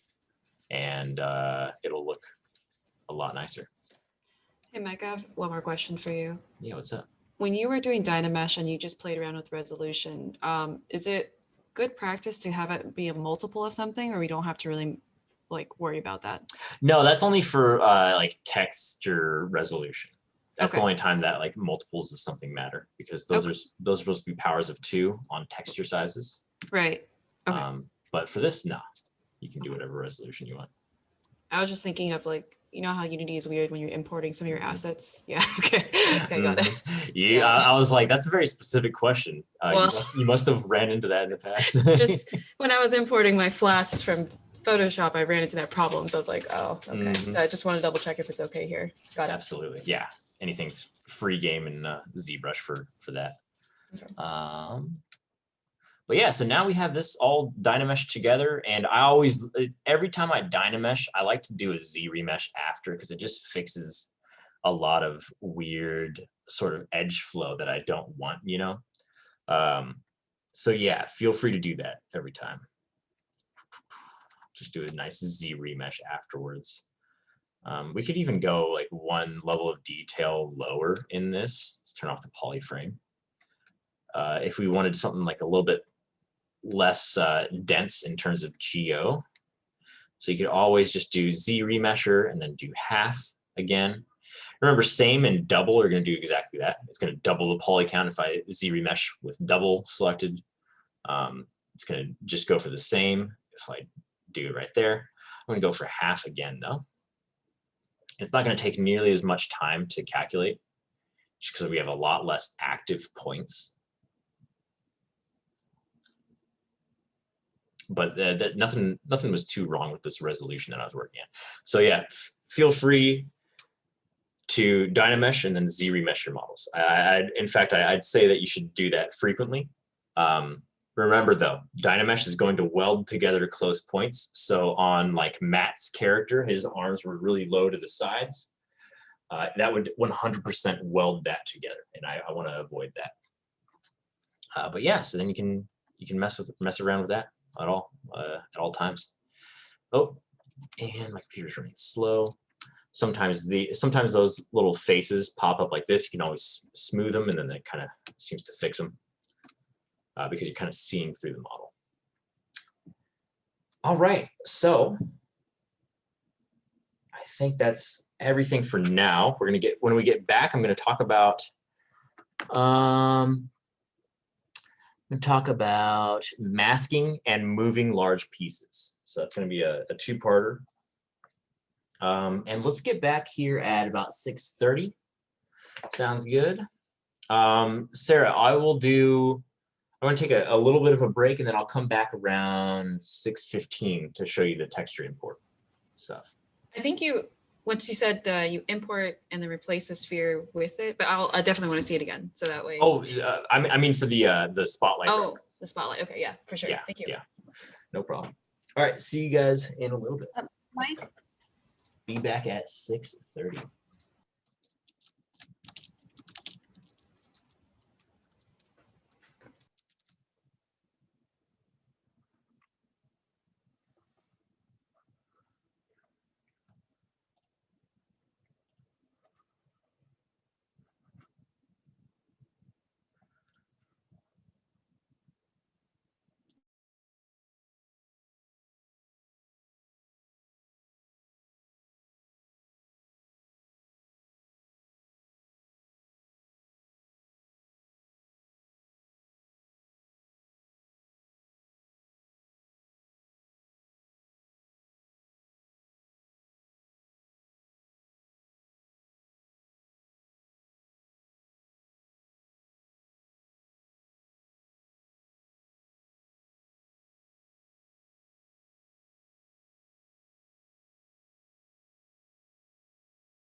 right. I'm not back for everyone, but Sarah, are you there?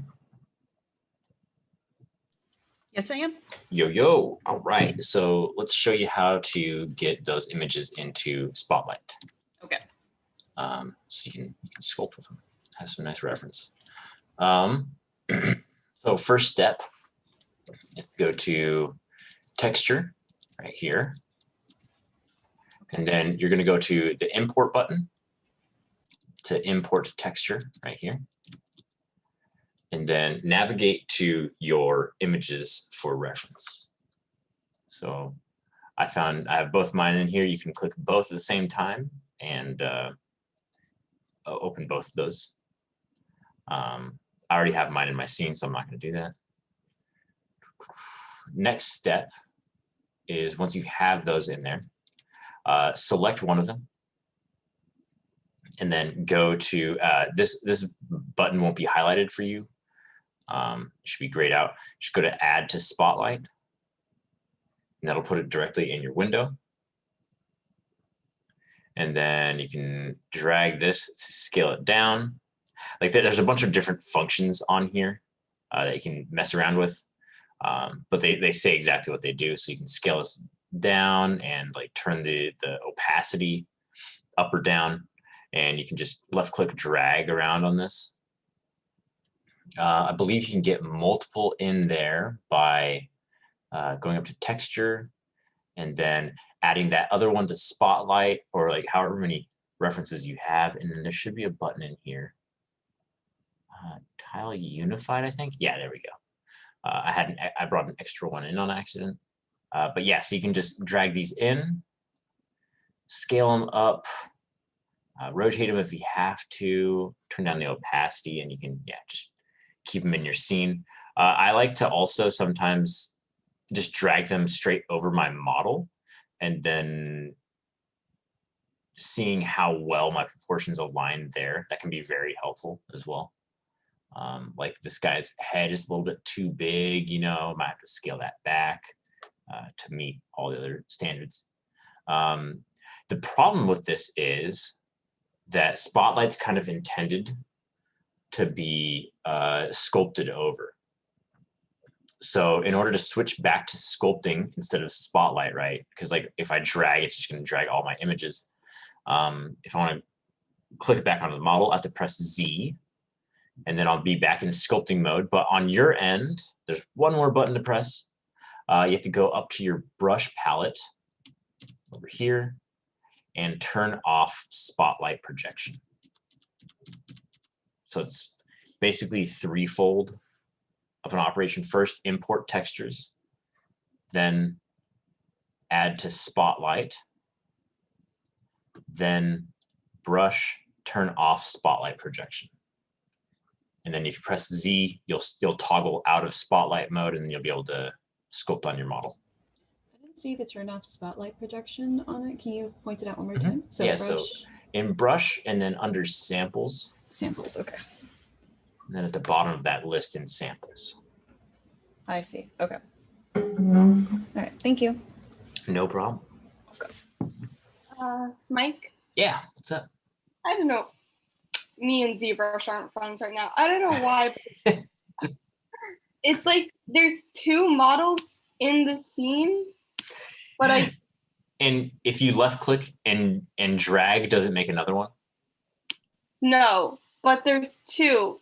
But when I like rotate, only one of them moves. The other one just still the whole time. You're gonna have to go to do that same document, new document, and then drag it out again, and then go back into edit mode.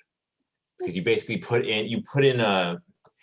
It's really weird to explain, but ZBrush works based on like 2D. So they're kind of like faking a lot of 3D aspects in it, and it makes it it runs super fast because of that. And so when you accidentally get one of those in there, you somehow placed one of your 2D quote unquote drawings of that 3D model in the scene. You just have to make a new document and then drag out your tool again, and then it'll work. Okay, another quick question.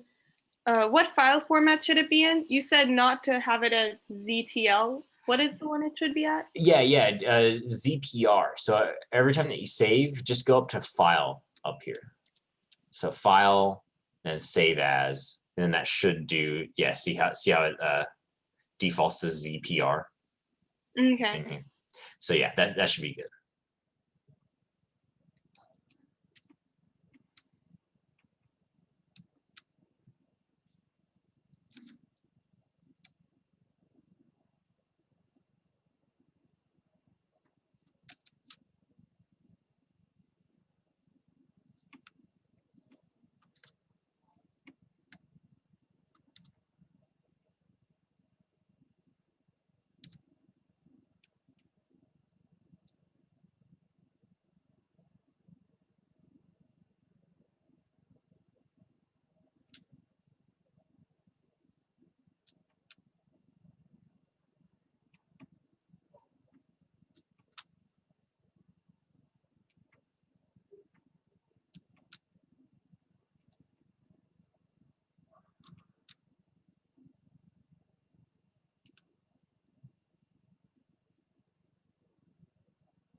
Mike, when you get a chance, Yeah. I was wondering, I think you've already covered this before, so I apologize, it's repeat information. You were talking about like the eyes being on a different subtool, and I'm assuming that's just better in general, maybe for rigging purposes in the future, or?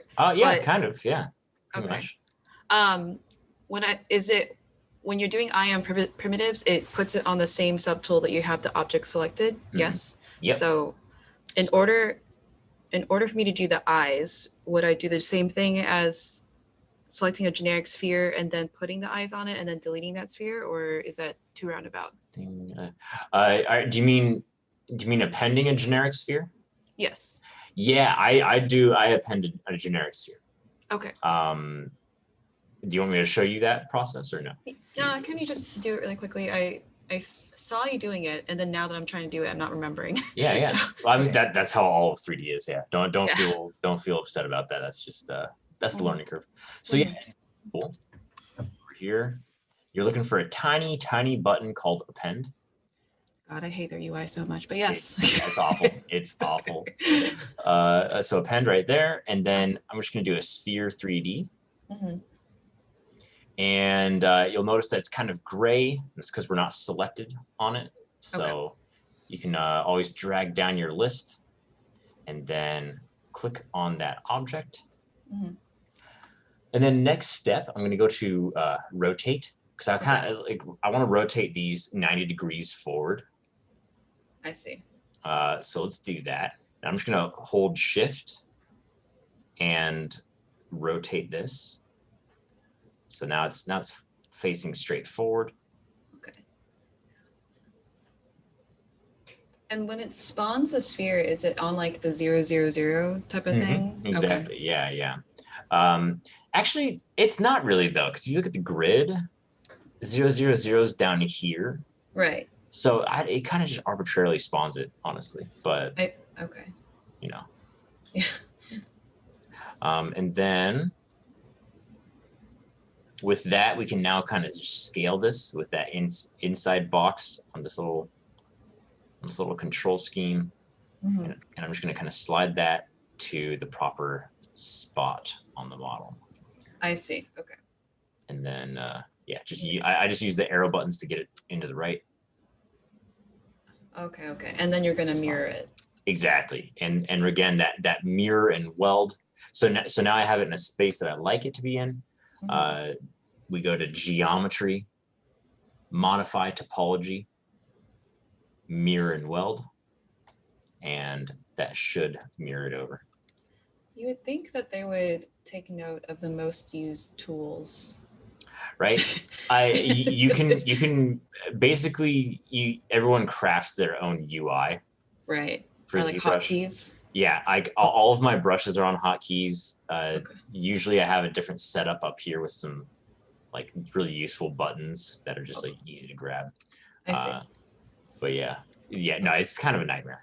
Okay. Definitely needs a little bit of yeah. Mike, a little bit of working with. What's up? one more question. Yeah, no problem. Oh God. So I have the perspective and floor like highlighted, but I don't see the floor. You don't like see the perspective floor. grid. Is it just really far out? Because that grid draws itself wherever your lowest object is. Is it like is it just not visible below the model at all? Yeah, it's not visible below the model. But this thing is highlighted. Yeah, the perspective and floor. Like I know it's there because like it has the green, blue, and red line. Be like for all the axes. Oh yeah. Okay. Let me ask you another question. All right, so this is really dumb, but on that same button, there's a bunch of smaller buttons. You see that how it says X, Y, and Z? Click the Y for me. You see how tiny that Y is? Was that it? Did it work? Yeah. Yeah. God, am I stupid? Right? No, This is just like. No, how are you like? How is anyone? No, that's not your bad at all. How is anyone supposed to see that tiny little Y? Like what? and much less know that that's a separate button from the regular. I don't know. I disagree. I disagree with that UI choice. Get it in their head yeah, you think they get into their head to like maybe instead of just like have them press the tiny thing, it opens like a little sub. Yeah. Little something that's like, okay, which one do you want on? That'd be sweet.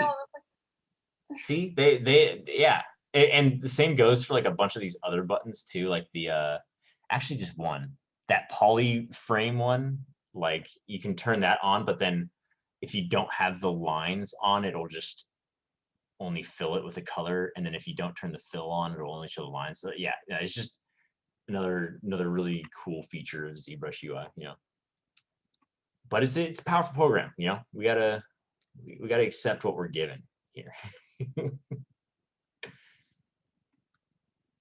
Hey, Mike. Yeah, what's up? I'm trying to put shapes together and I feel like I'm having an okay go of it, but like I have spots where I accidentally like folded it too much and now I just have these. Wait, am I a fool? Can I just smooth these out? You might be able to smooth or alternate smooth. Do you remember how to alternate smooth? Yeah. Try that, because that doesn't crumple the mesh. Crumpling. That's the word. I was going to talk about that as well. Someone else had a question about that. I believe it was that whoever's working on that like dashing model, they had like a really compressed forearm, and I wanted to show them a brush for that. Use the Inflate Brush. So go to your brush palette, and we're looking for. I was just looking at that. Inflat, yeah, use Inflat. And that should kind of give some more volume to whatever is crumpled in there. All right, perfect. Also, I have some things, well, let me see if this works. I had things that were crumpled so far that like trying to draw on them was like pulling it up. Oh, yeah. So let me fool around and see if that fixes that. Yeah, for sure.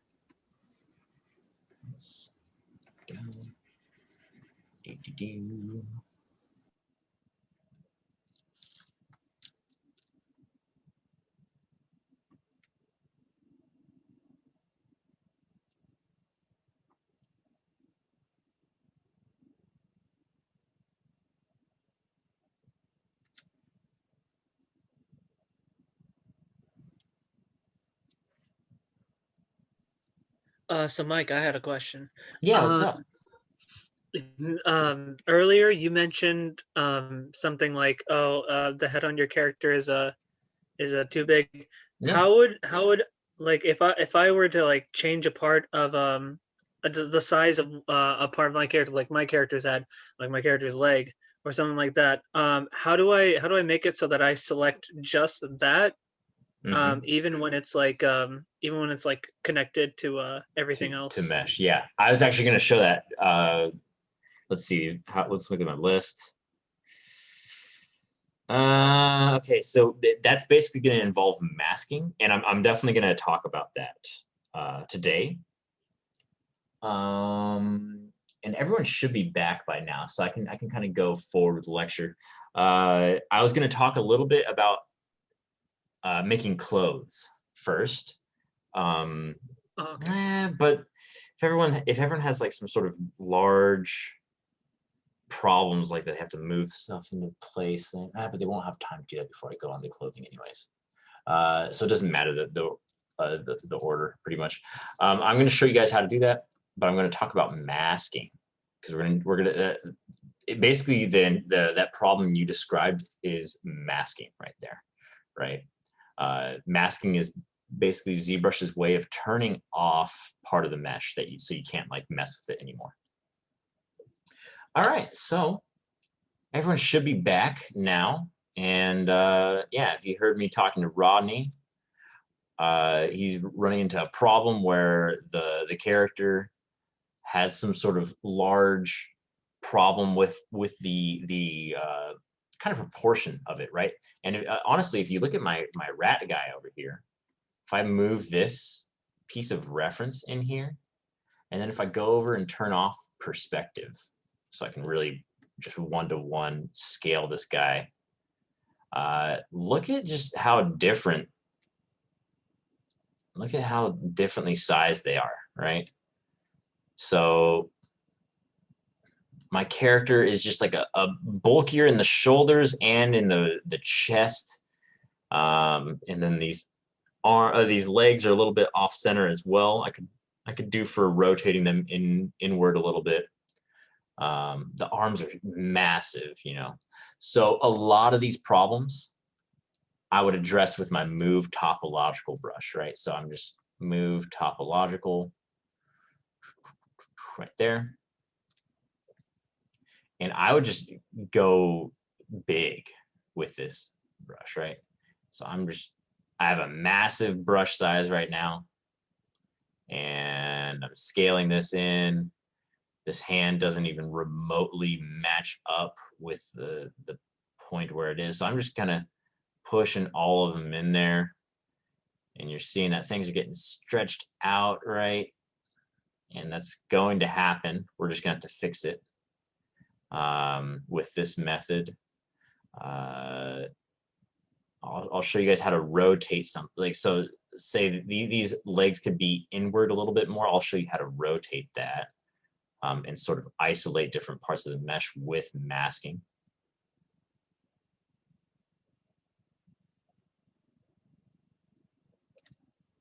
Here we go. Let's slide this deltoid up. There we go. See how it's matching that silhouette a lot more now. It's always good if you're trying to match your drawing one-to-one. I'm going to break away from the source art there a little bit and kind of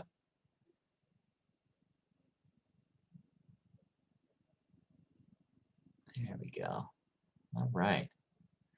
So now I'm going to move my spotlight. And remember, it's Z to toggle to your spotlight. Move that over.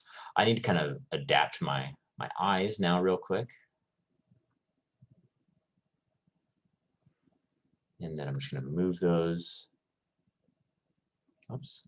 Let's turn on symmetry. Just going to move those in. Oop, right there. And I'm going to go back to the rat.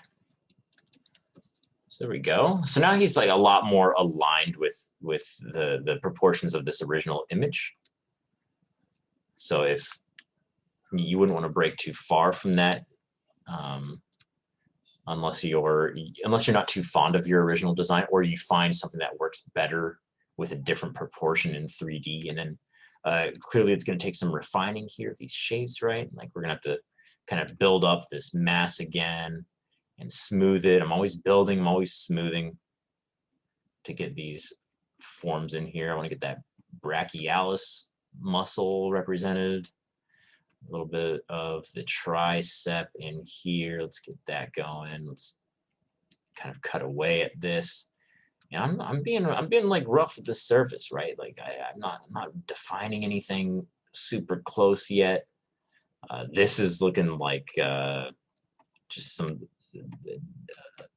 I don't know, some radioactive accident happened to this rat right here. So I'm just going in with smooth, and I'm really smoothing the hell out of it right there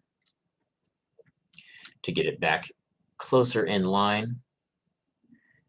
And this hand lost a lot of its size during that, so you'd have to go in, kind of just start pulling at it, getting that back in there. This to me is the fastest way to do that sort of change. You can see my thumb is crumpling, and I'll show you how to fix that real quick. I use a brush called Inflate. I don't know why they left off the E for inflate. Where is it? Ah, here we go. Inflate, and then kind of bring back volume into that thumb with it. It's kind of like if you were filling up a balloon with air. And there we go. And I think it was Veronica that's doing the running person. This is what you would do to that forearm to really help it out. And then I'm going to alternate smooth as well. Regular smooth is just going to crumple it more. Make sure you alternate smooth. And then I'm just going to inflate it a little bit more. But yeah, so that's a quick way to sort of modify the proportions. Now he's kind of matching up. I'm going to still need to mess with these legs. These legs I'm not being sold on them right now. But see how they're kind of turned outwardly, like they're a little bit like slightly outward angled. If I wanted to fix that, or if I wanted to raise up these arms, I'll show you how to do that. And it's going to be through masking. So now masking, let's talk about it for a little bit. So if we know about shift and dragging across your mesh, right? That's smooth. Control and dragging across your mesh, masks, right? So that mask means that ZBrush can't touch those anymore. It can't mess with these polys. So if I see how I'm like brushing over this part and it's pulling everything, whoa, but that mask, right? So it basically is like, hey, ZBrush, step off. We don't want you touching this stuff anymore. And it's great. You can do a lot of functionality with that. Now, there's so if I was to kind of apply this to the leg, I could mask off the leg slowly. I could go through here, paint all this out. It's not very precise though. I might leave a poly or two behind, but it's masked out now.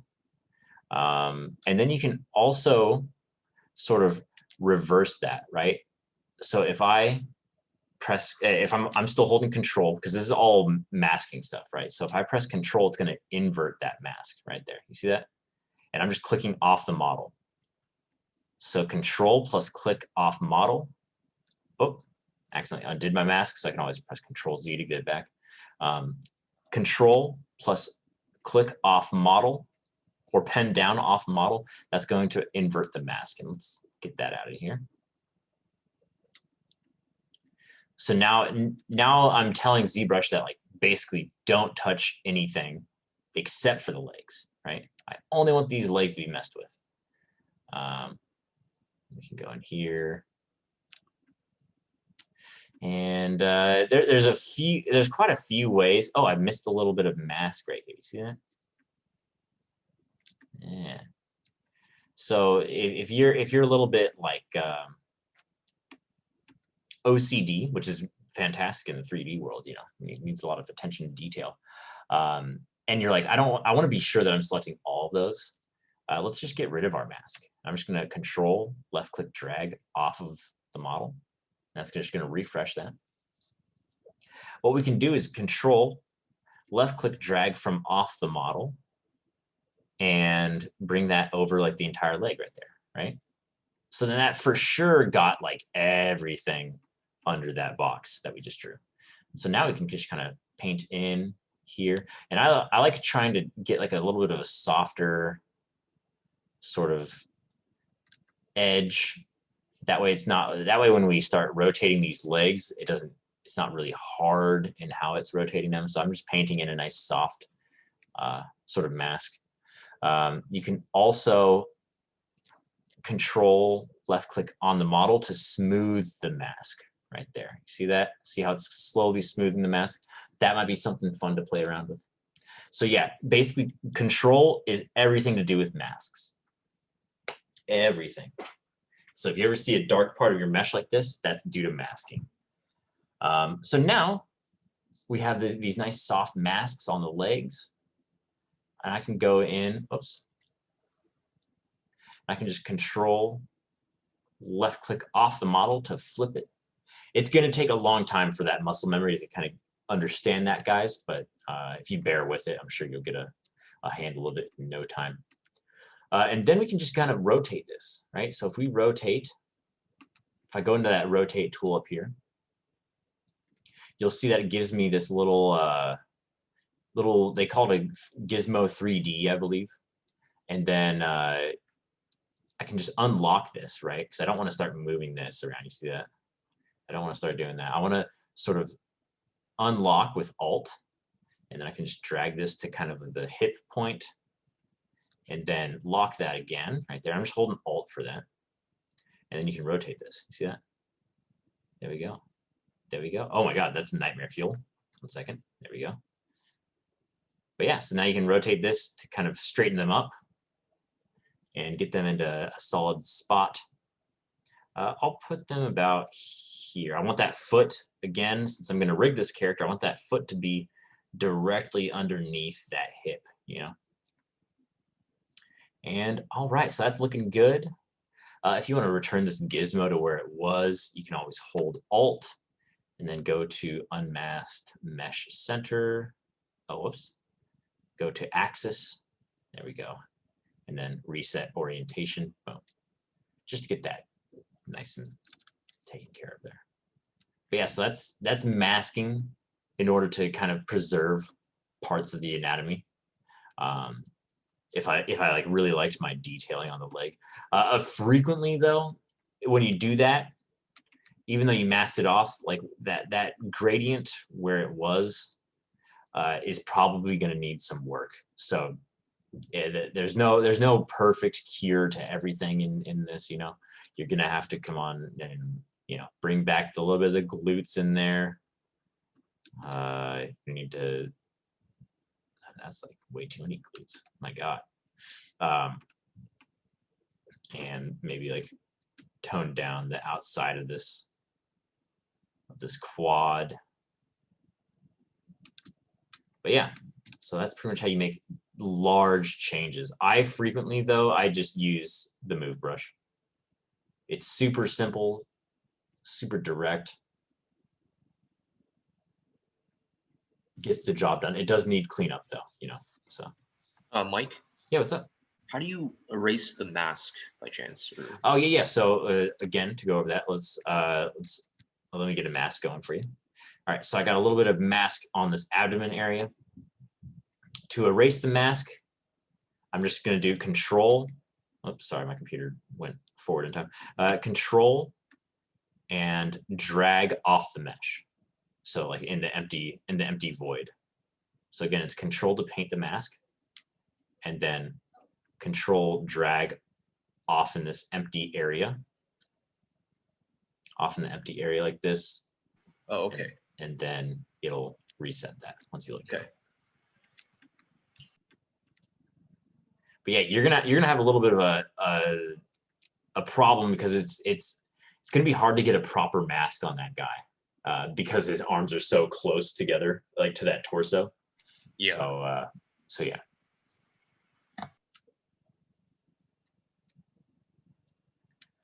Yeah. Anyone have like issues with that, or wants me to go over a specific part, or like maybe look at their model, how they're doing it?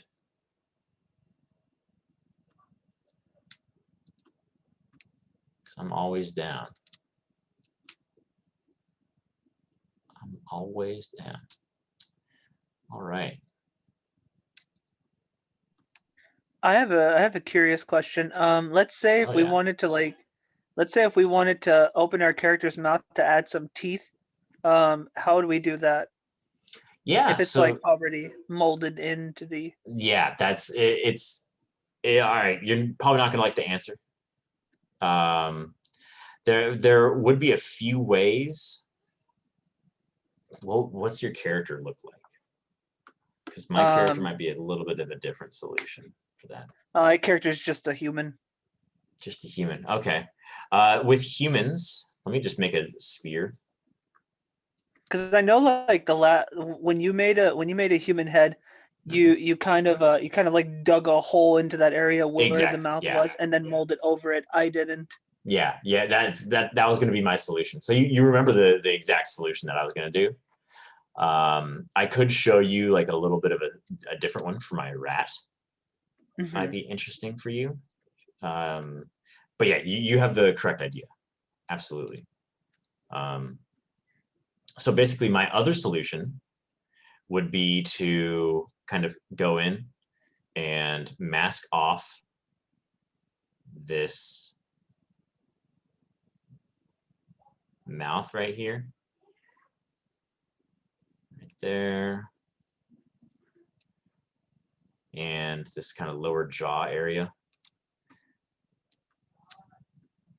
And then there's a little button, because I basically need to separate this off, right? And if you go to split, we can go to split masked points right here. So now it's a separate subtool, which is a bit weird. And if I can better visualize this for you if I turn off the visibility of my main rat right there. So now it's just now it's just his jaw right there hanging out. The eyes are only visible because that subtool is set with the little visibility icon in there as well. Oh my God. But yes, let's go back to the rat, and then let's turn that off. And I want to basically I'm going to use Dynamesh on this because Dynamesh has a cool property where it can sometimes kind of like look at how I'm only looking at half the jaw right there. If I go to geometry, Dynamesh, let's keep it at 344, sure. Why not? Now, when I look at it, oh wow, it just kind of completed it, right?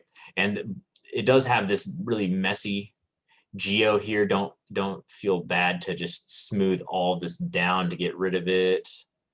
And Dynamesh again. Boom, you see how it's kind of getting more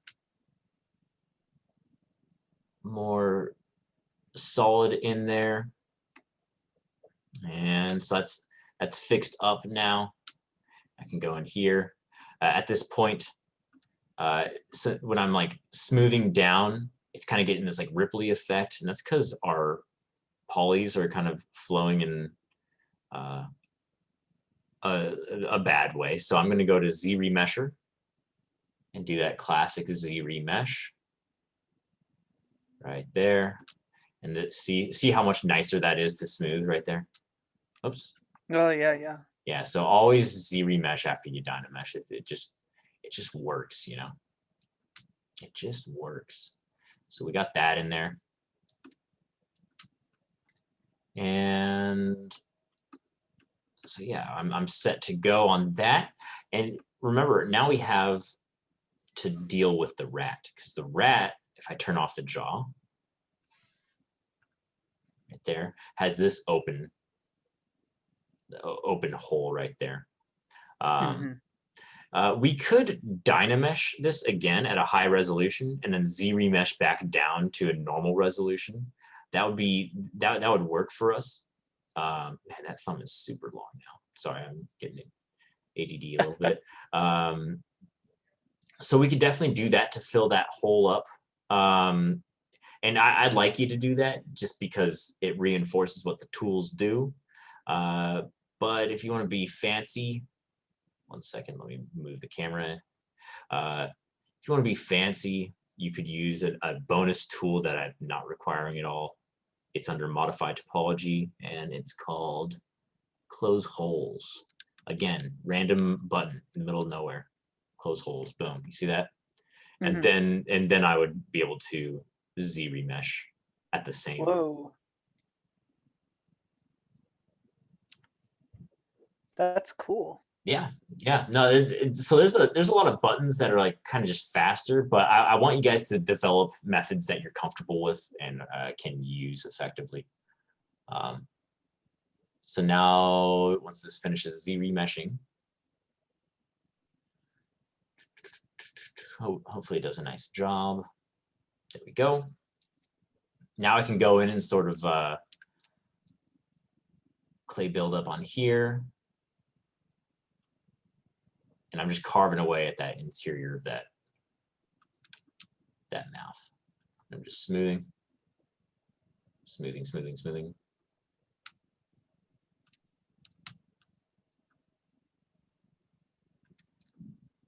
And there we go. So now we have a mouth kind of going.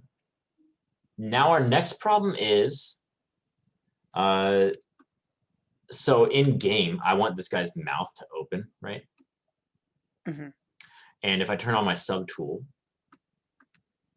of the mouth, you can kind of see where it's occupying space. But like right now, they're like two separate meshes, right? Ideally, I'd like that to be one mesh.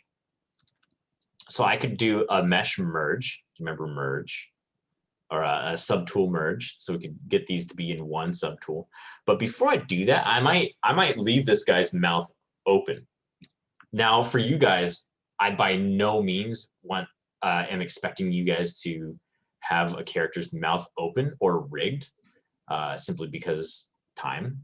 Again, time is going to be the bane of this class, you know. But I might model this guy's mouth open in here, and then kind of add some volume in here, you know, smooth it out a little bit. So I might actually leave this open, and then, oh, sorry, 1 second, camera's going wild. And then make sure that that this works in here.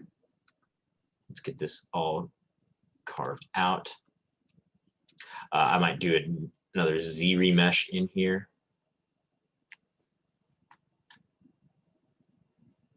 And I'm just doing the same poly count. Just because I'm only doing that because I stretched out a bunch of those polys in that mouth, right? So whenever you get like a really stretched out object, I want you guys to feel comfortable Z remeshing.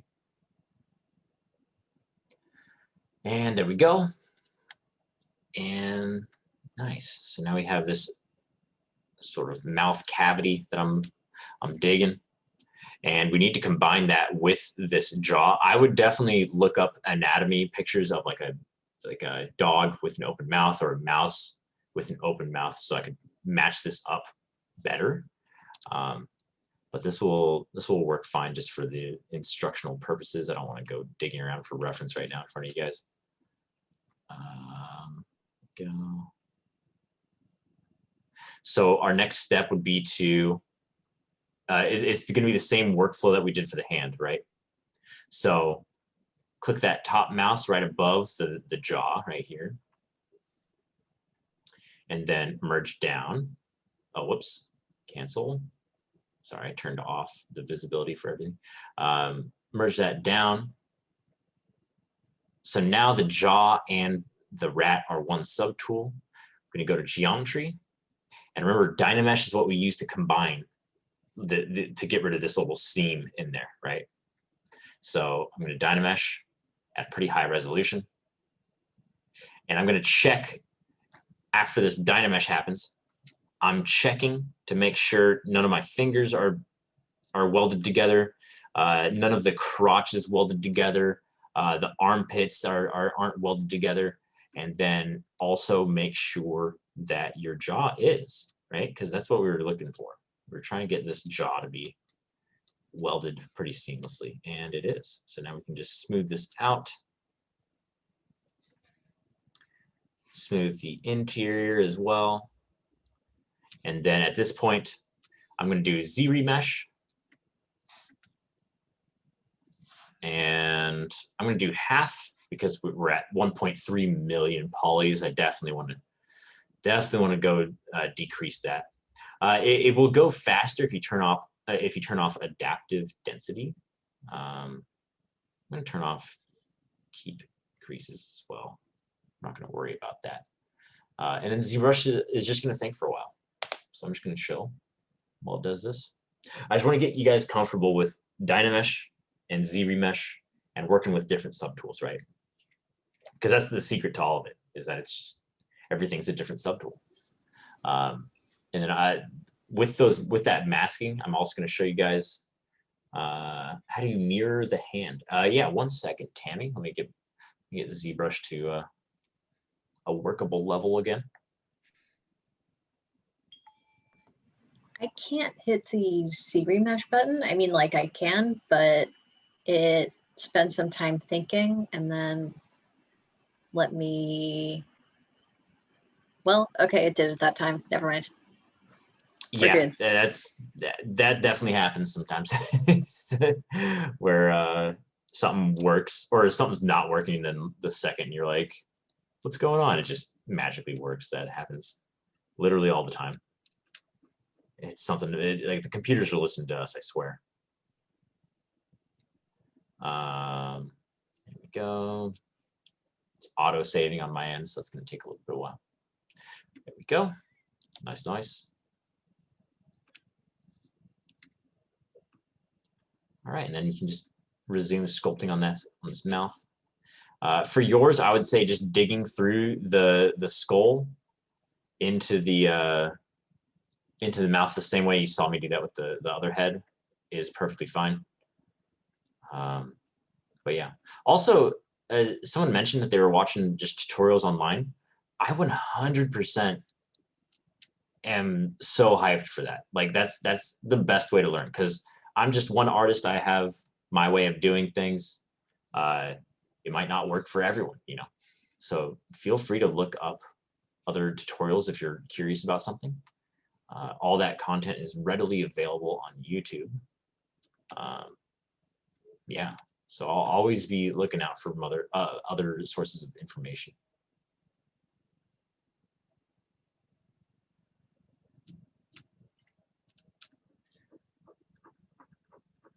Okay, so Tammy's wondering about mirroring a hand.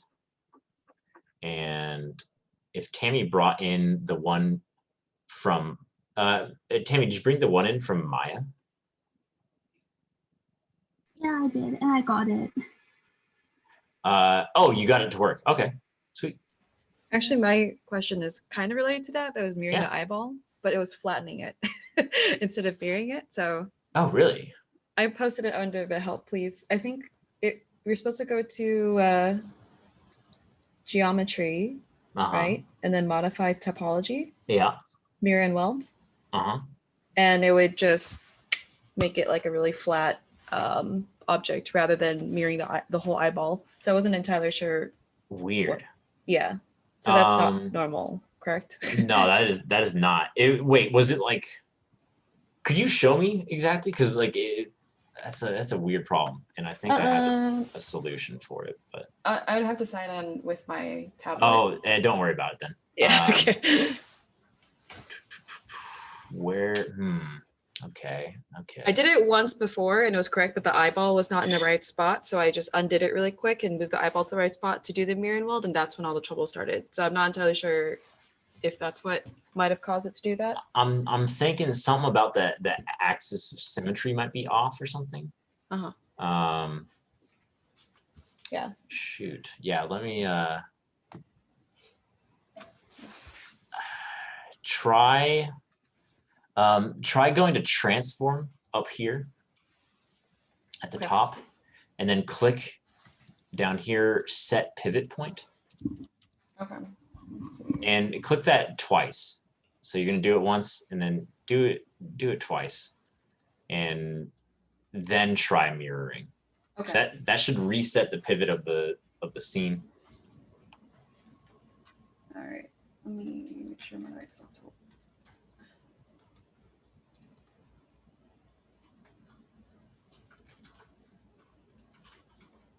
Sorry.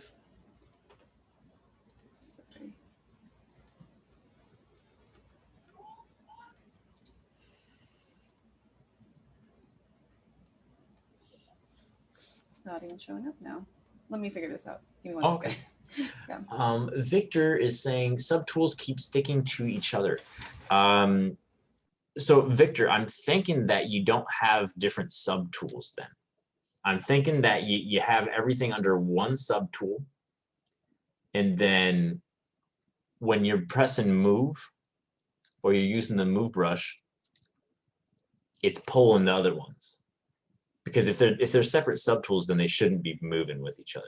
That's kind of like the key to subtools, that they remain separate. Even the ones that don't have the little bracket link. Bracket link? Like it's got like lines, right, that connect to the other subtools. That's what you're saying, right? Oh wait, you have some of these are linked up in here somehow? Yeah. Oh, is there some button in next to these highlighted? Or do they have to be in separate folders? Is that what you're saying? No.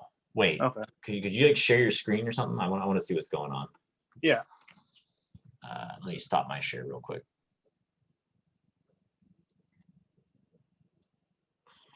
You don't have to do that.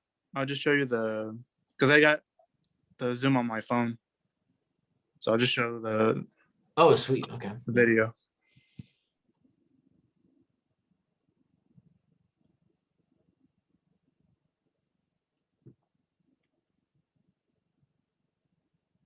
Oh yeah, those are like all under, yeah. So that's why they're moving together, is that they're connected there. But even the ones that, like these two aren't connected like that, and it still moves together. Still moves together.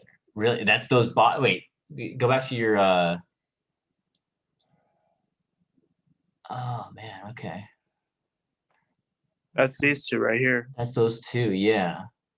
Wait, I did that with these. I was messing with those, doing the same thing. See if I had to have them all linked up, or I didn't know. I was just guessing, but it didn't change anything. Interesting. Because if I turn on like, let me turn on something else here. But I did have all my stuff like merged together, and I separated it. So I don't know if it's like glitching out or.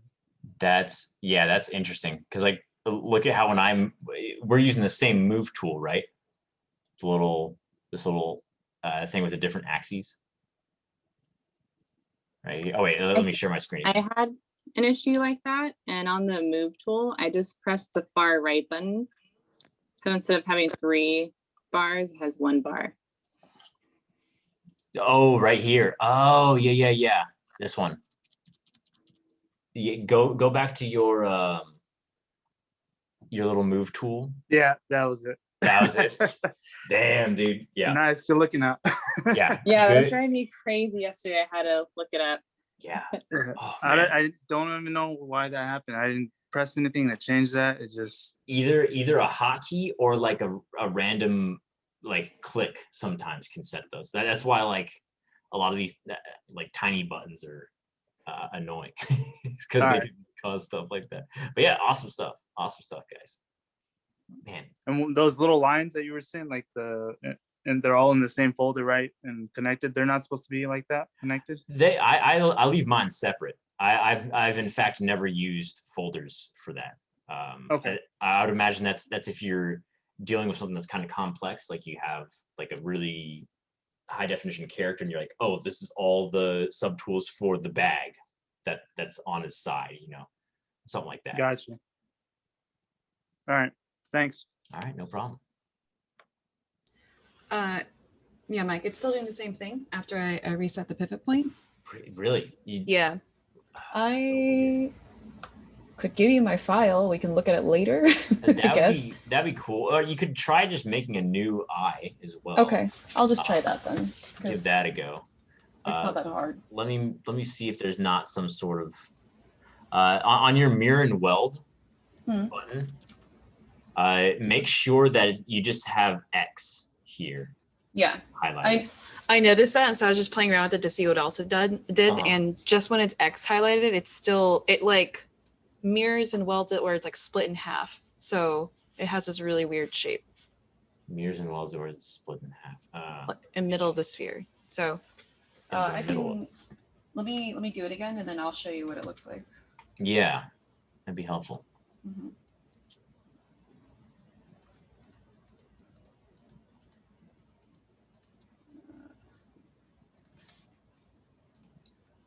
Where's the close holes button again? I just saw that question as I was drinking water. Right here, under geometry. All right. Modify topology.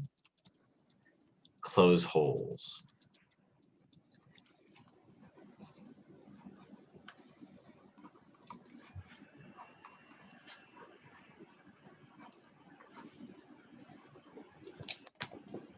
Thanks. No problem. Just remember that it's going to give you some bad geometry if you do that, so you always have to Z-remesh afterwards when you close holes. Hell yeah. Okay.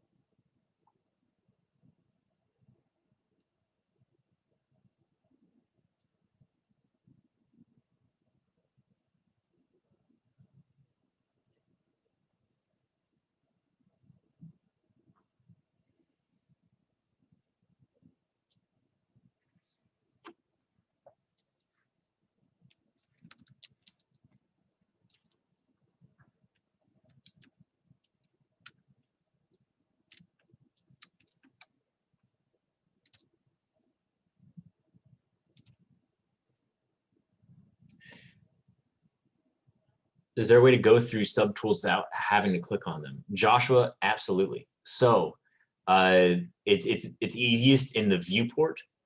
So see how I'm sculpting on my rat skin right now?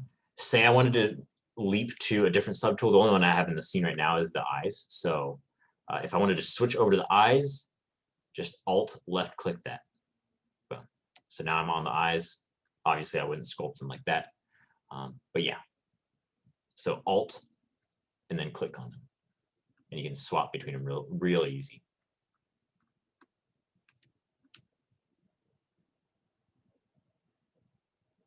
Workflow twice the speed. Yes, 100%. 100%. Yeah, make sure you guys are swapping through subtools like that. If you're working with different subtools, just Alt left click to swap between them. I said that the first time that we were working with subtools, but I mean, you know, there's so much ZBrush knowledge flowing through the air that something's bound to get lost. Okay, Mike, I posted it under help, please. Oh, nice. It's like a football shape. Yeah, so it's basically, it's mirroring at like a really weird axis there. Okay. And this is me creating a completely new eyeball and then just setting it. So I'm not entirely sure why it's doing this anymore. So try. All right, so do me a favor. Go to your like move tool up here, like press this move button. Okay. Actually, let me make a new sphere with you. So I'm just gonna append a sphere. Right there. Should I just make a new one as well? Yeah, I might as well. Okay. And so I'm gonna press my move tool, and I'm gonna drag this off to the center. I'm just gonna drag it above the head so we don't have to worry about seeing the head at all. And make sure that this pivot point is there, right? Mm-hmm. So that's not anywhere off the sphere anymore, right? Now try. Yeah. Now's when we should try to mirror and weld. So let's do that. Did that work for you? Well, let me do that now. Oh. I was trying to reselect the subtool. Geometry. It's not doing anything at all. So drag it off the center and then try the Mirror and weld. Yeah. Okay. Okay, yeah, that did okay. Okay. So I'm thinking at some point that pivot point got like offset from your model. Okay. So then like if you put it like right here or something and mirrored and weld, it would give you some weird. Yeah, okay. So I'll just be more careful. Yeah, I guess. I don't know. I probably wasn't much of your fault. So Yeah. It's like, I'm like, this is bizarre, but all right. Yeah, no problem. After I do Z remesher, the whole thing becomes very low resolution. Okay, so Tammy, Control Z, so it goes back before you Z remeshed, and just do Z remesher and do same. Make sure this same button is highlighted. So then it'll keep that same resolution as before. Wait, how many polys are you at before you Z remesh? Like what is your active points up here? Where did you get it? What was that? Where did you find the active point? Oh, they should be just above the viewport right here. It's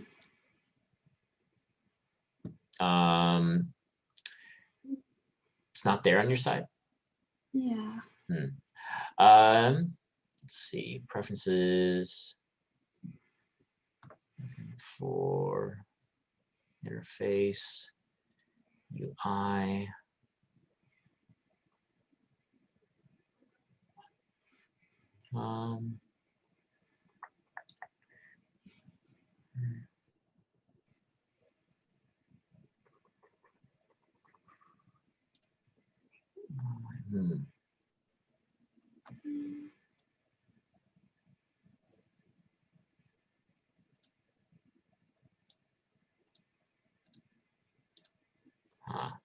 Well, I mean, so just give Z remesh at same a try, and then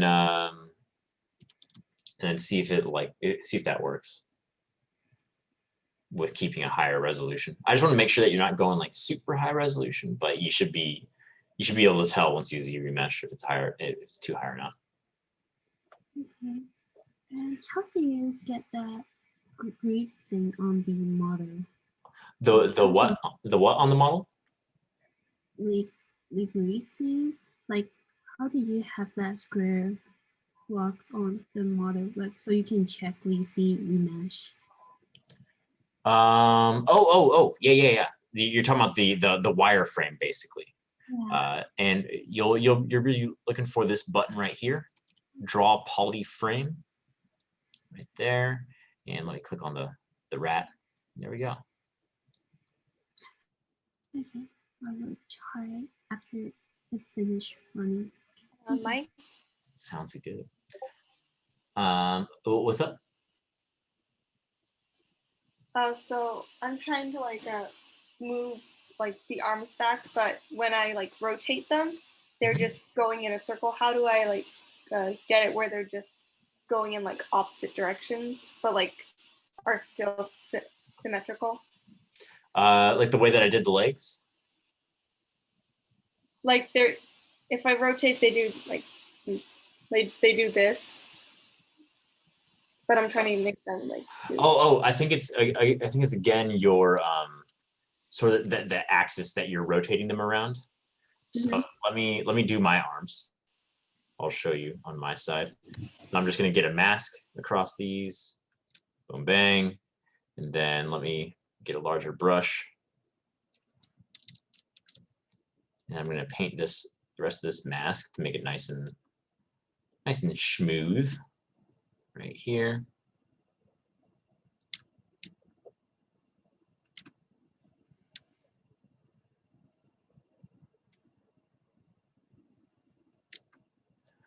All right, and then I'm going to, oops, sorry, one second, my computer's lagging. I'm going to smooth that out a couple times. Then I'm going to invert it. So now this is probably the step that you're on, I'm guessing, right? Okay, so I go to move, and notice that my pivot point is in the very center. So if I do this, it's doing that, right? Even though I still have symmetry on. So what we need to do is hold Alt, and then that unlocks our little pivot point. So this moves around now. And so we can align it right here. And then we can just rotate this like that. I'm going to move it up a little bit. There you go.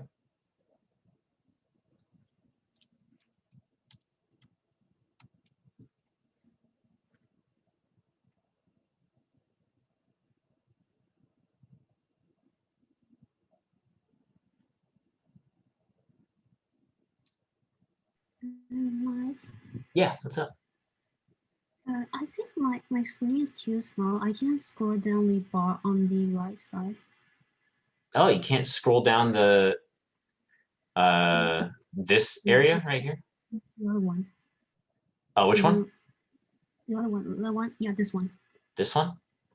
Yeah, Ah, you can left click drag in there. Yeah. Okay, I need to get my mouse. Well, no, you can use your pen. You can use your stylus. And just like see how my cursor turns into a little up and down arrow. If you go in there, then you can just put your pen down and then drag up.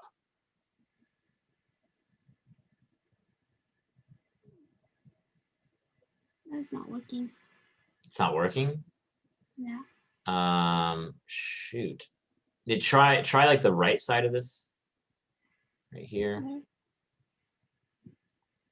No, that's working. No. Damn. Let me look the way. So your screen's too small. That's weird. What resolution is your monitor at? Hold on.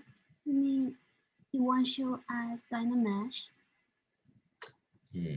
It only goes okay. So your problem is basically that the UI is too big. So like this draw polyframe button is off. Yeah, I can see it. Okay, well the shortcut for that is just Shift F. So you can press Shift F inside the view, and then you can toggle that on and off. Is that working for you? Mac too. This is not working. It's not working. Are you clicking that in the viewport right here? Yeah. Ah, what? Try like, I wouldn't want to tell you to just use random hotkeys, but let me frame hotkey back.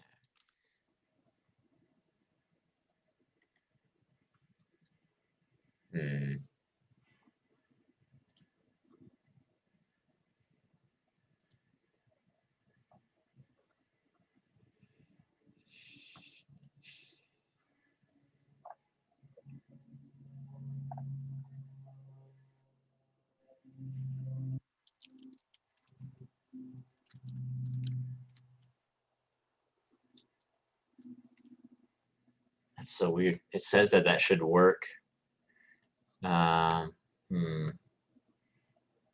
Let's keep digging.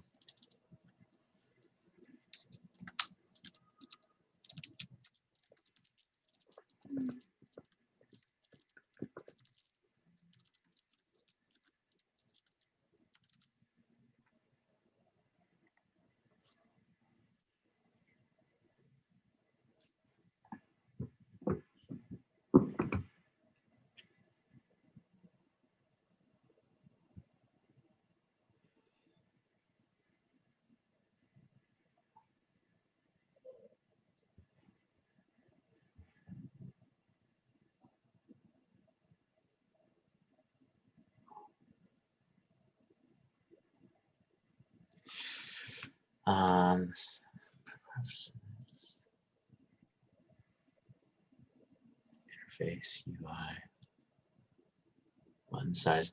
Okay, so Tammy, try this. Try going to preferences and then interface, then UI,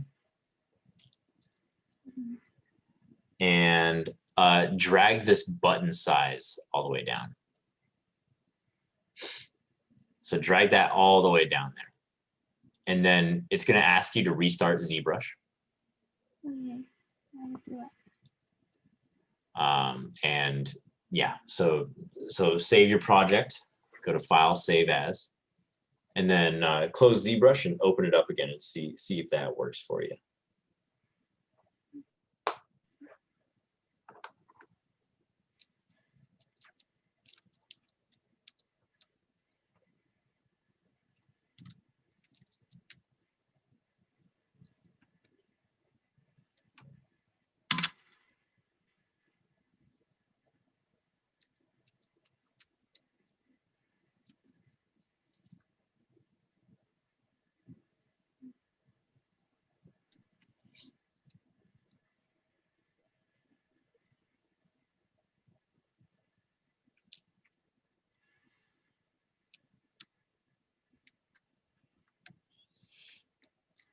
All right, so once we get Tammy's issue fixed, I'm going to talk about making clothes for the character and putting that on the character. So it should be pretty cool, pretty fun. We're going to use one new tool for it, and then the rest you kind of know about. We're basically going to use masking to mask off the points that we want to turn into a shirt or something. And we're going to use a tool called Extract that basically extrudes that from the surface and makes it a different subtool. And there you go. It's pretty simple. I do a little bit of an extra thing. It's kind of optional. Y'all don't have to do it my way, but I really like working it that way. However, there's a lot more button presses involved, so if you're not too concerned, then don't worry about doing it my way. Okay, it's working. Thank you. That's working? Awesome. Great. Thank you. No problem. No problem. All right. So we have a bunch of naked people for our models. Disgusting. How could they? How could they do this to us? Let me delete these eyes. There we go. Just deleting that subtool. So let's get some clothes on them, you know? Let's get clothed up. I'm going to save my scene because I haven't done that in ages now, and that's a very bad practice. I continually, I mean, fortunately, ZBrush does do autosaves. That's pretty cool. But I wouldn't trust them, you know? I've been wronged by too many programs before. The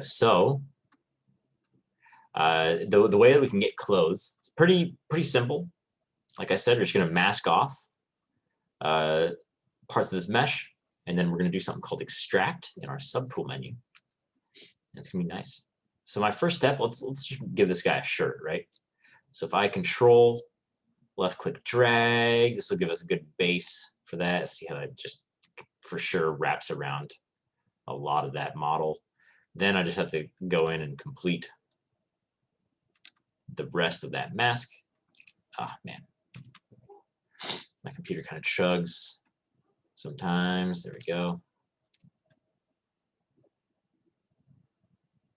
There. So that's getting looped off. And let's have this go up kind of above his little hunchback shapes. There we go. All right. Let's give him a little bit of a V-neck like the source shows. If I want to sort of carve out a V-neck from this mask, I'm just going to do Control and Alt, right? I'm just holding both Control and Alt. And it's giving us a nice opposite of that. Because remember, Alt generally does the opposite in this program. Same with all the brushes. So I'm just masking out where, I'm just masking off where I want this shirt to appear. Then my next step is extract.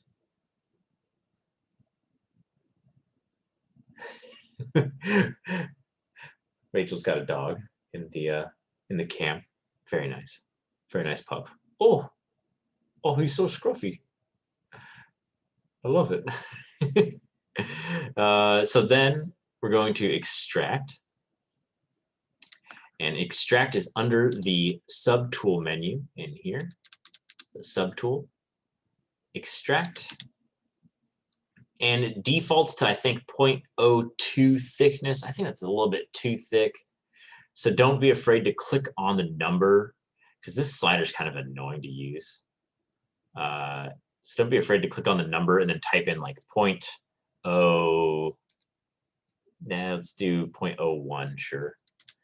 And I'm going to click extract. Make sure double is off. And look what happens right there. Boom. There's a shirt in the scene already. So that's what extract does. But you'll notice if I rotate the cam, it immediately fades away, right? So what you need to do to keep it in the scene is click accept. But before we do that, just make sure smoothing can be at 5, whatever, that's fine. It'll just smooth out this like sort of seam. But I kind of want this part to be a little bit hard, so I'm down to keep it at this sort of lower smoothing level. Double, just for your information, is if you click double, it's going to extract on the surface, but then also extract inward that same amount, right? That same thickness. So you're basically gonna get twice the amount of extraction. And that's useful in some areas. Like I can make an eyelid like that or something. But yeah, so I'm fine with this though. So let's extract and then click accept. And then it like auto masks off some stuff in case you want to like go in there and immediately smooth down this. I'm not going to do that though. I'm going to leave that there. There we go. And I'm going to immediately geometry, Z-remesh, but this time I'm going to keep groups, because if I look at my poly frame, you can see that it's split it up into different groups based. You can tell the different groups based on like which color is where. I can't because I'm colorblind, so this was the same group to me. But you know, that's just cool. It's just nice and fun. So I'm going to Z-remesh, and I'm going to keep groups. I'm also going to do it at half because I don't want it to be this high poly, you know. So now Z-remesh is thinking up a storm.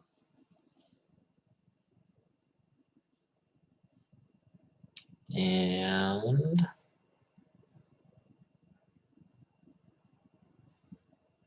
there we go. All right. So it's a lot lower poly there.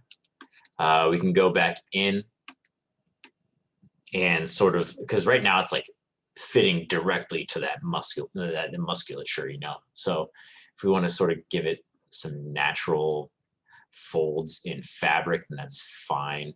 Oh man, sorry, ZBrush just kind of died for a little bit there.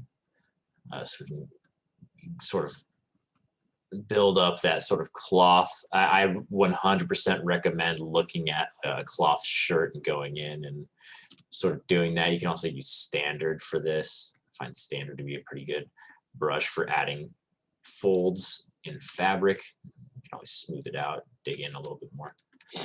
So yeah, that's the process for making a shirt. I don't like how my folds look, so I'm gonna undo those. I'll show you my process as well. So my process is basically the same as I showed so far, right?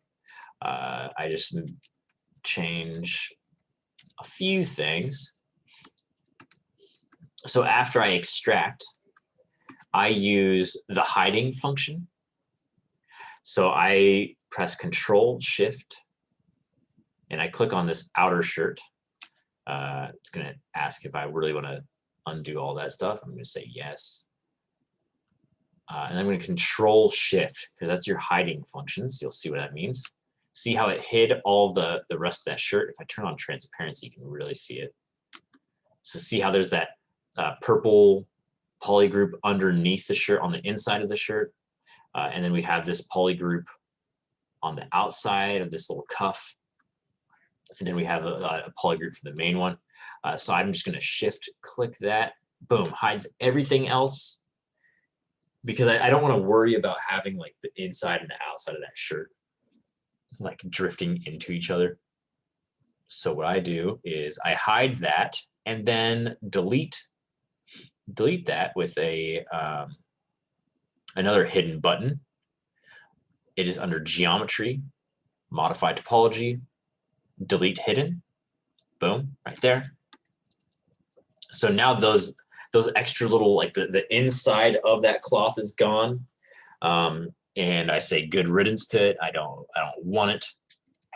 And then I can kind of just work with this outer layer, right? So that basically removes the danger of me like digging too deep. So I go beneath the cloth and I can just Z remesh half. I don't have to worry about keeping groups or anything.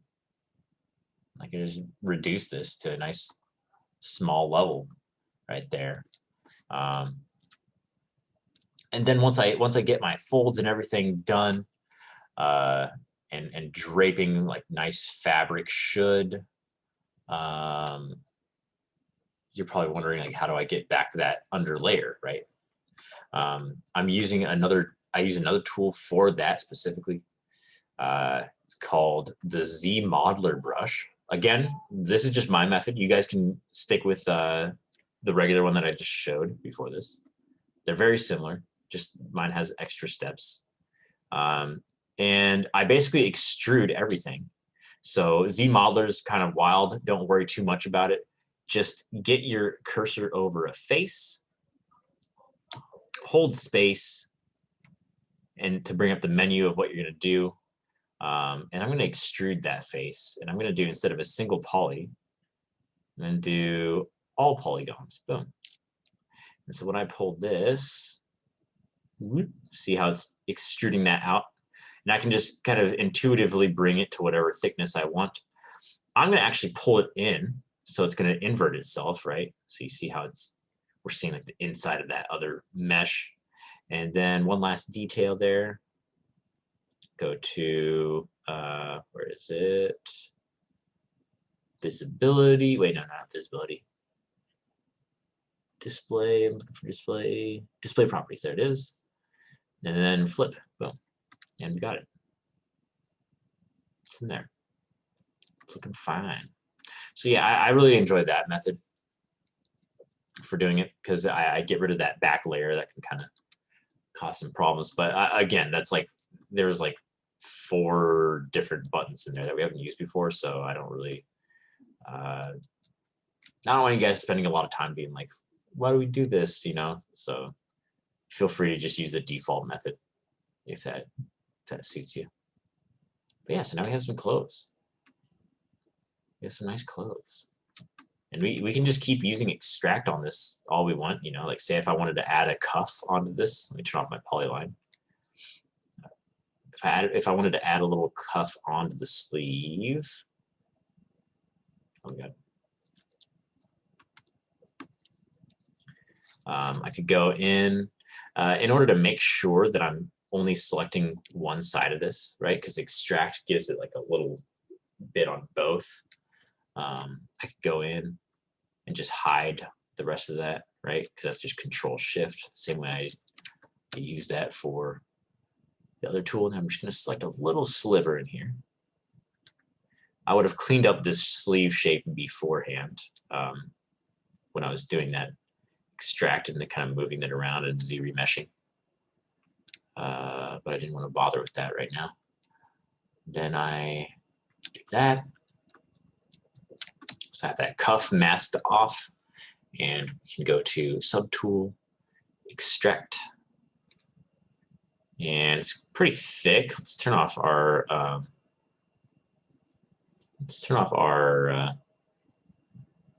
how would you do this for a skirt or dress? Oh yeah, skirts and dresses are going to be more difficult for sure, but I'll do one right here.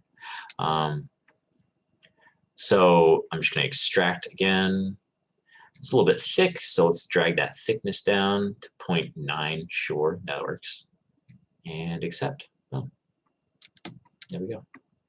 And then you Z-remesh that, fix it up, and boom, bang. That's all you need. Now for this and also a collar. Yeah. So collar I would do very similarly to this method that I just showed. Just mask it off, extract it. Skirt's a little bit more difficult, right? Because I can't, if I was to do that down here, it's going to extract and give it like a what is it? Like a wetsuit, almost just hugging the legs, sort of pair of shorts, you know. So let me show you what I do for skirts. There's a couple ways. There's ways that are faster online, but this is just kind of a brute force method, you know. Might as well. In fact, I'm going to just Control drag select through here. And I'm going to clean this up a little bit. Get this to hug the body a little bit better. And you might be able to see where I'm going with this already. But yeah, we go there, and then we hit extract. Boom. Extract. Oh, that's weird. 1 second. So one thing that's always annoying is that you might forget about. Oh man, it's hard to see. Let me turn off some stuff so it's easier to see. So I forgot about my selection from before when I was first extracting. So when I pressed extract, it was giving me like an entire like bodysuit almost. So let's undo that. I'm just gonna turn off my mask and do it again, you know. Not much of a time loss. Let's get that cinched up right there. Very nice, very nice.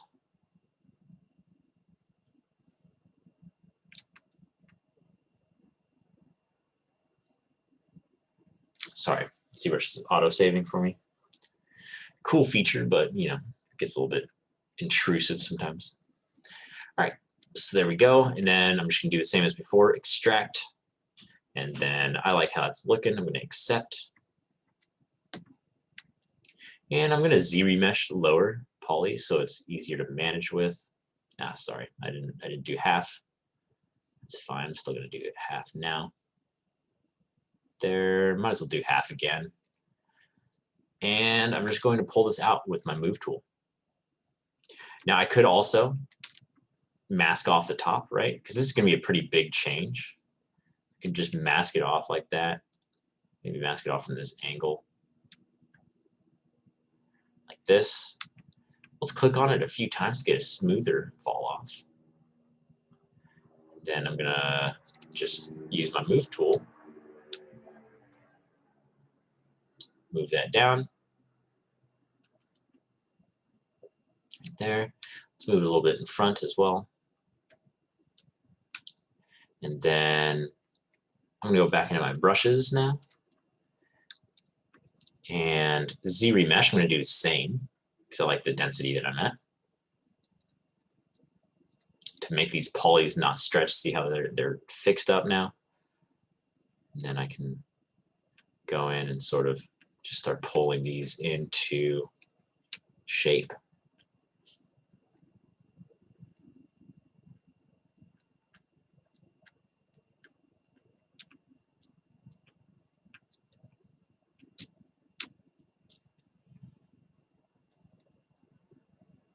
And you see how the inside is kind of being a little bit annoying to work with. That's why I like just doing this on one side of the skirt. So my normal workflow again is to Control Shift click this outside. Oh no, I didn't keep groups on. Damn, that's unfortunate. Well, we'll just have to suffer. Some mild suffering, never hurt anyone, you know. I could always go back to my extraction and do it over, but might as well. So I'm just using Shift and I'm just smoothing this out.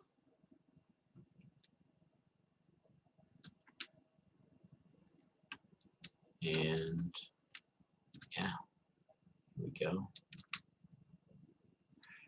There.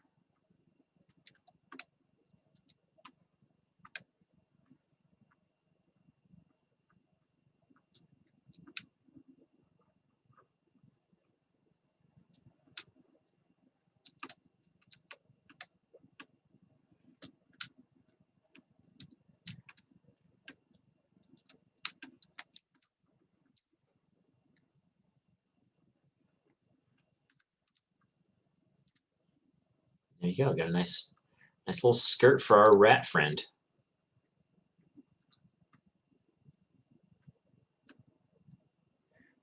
Of course, it's going to take a little bit of work to get some nice shapes in there. I'm going to Z-remesh because I pulled this all over the place. Z-remesh same.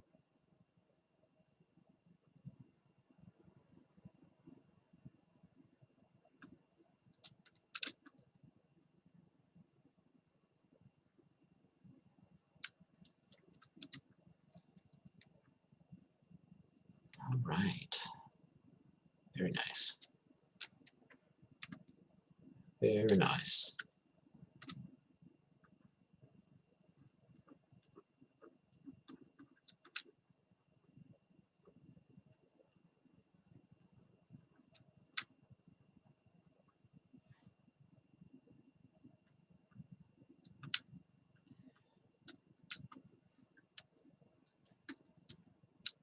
And then Rodney's wondering about a collar. So I might actually, it depends on what kind of collar, TBH. What kind of collar were you thinking of, Rodney? I don't know how I describe it. I probably have to, hang on, let me see if I can turn on cams, because I'm wearing a button-up shirt right now. Okay.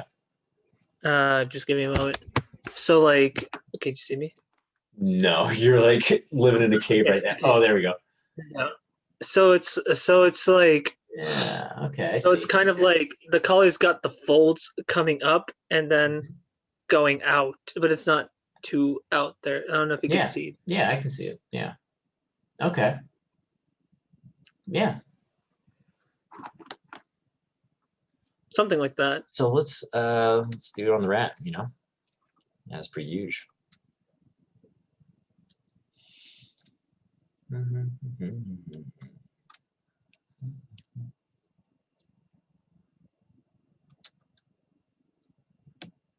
this rat's like too jacked. When I like draw lines across him, he like, oh no. Don't slow down, computer. Gets all like wiggly over here. Oh wait, let me make sure that my masks are all off. I think I have some underneath that where I did the skirt. So I'm just gonna drag those off. So yeah, let's do this.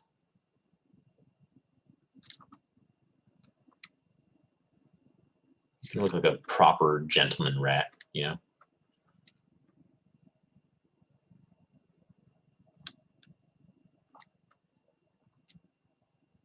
There we go. Mike? Yeah, what's up? Hey, Mike. You said that there was a tool to turn the perspective off, like in the viewport. Yeah. Where's that? It's you can just press P swap between it, or press this button over here, dynamic perspective. Oh. Which one? Where? This one. There it is. Yeah. Oh, I'm free. Thank you. Yeah, because if you're working with it off, just beware that like your model changes. Oh wait. Okay, there we go. Just beware that your model changes how it looks. Like, look at how dramatically different it looks with it off and on. Yeah, I'm still just trying to sort of ref it off of my turnaround that's behind it. Yeah, yeah. That it's good. It's good for those sorts of situations. Yeah. So Ronnie, I'm basically going to make it in 2 parts right here. So I'm kind of making the like the outer shell of it first, right here. Okay, okay. And then now let's cut away at this a little bit right here. Nice, nice. So that's gonna be the outer layer. And I'm looking for subtool extract. Let's see what this looks like. Oh man, my computer's going real slow now. Oh no. Okay. It's probably a bit too thick, but since I went so slow last time, I'm just gonna accept it.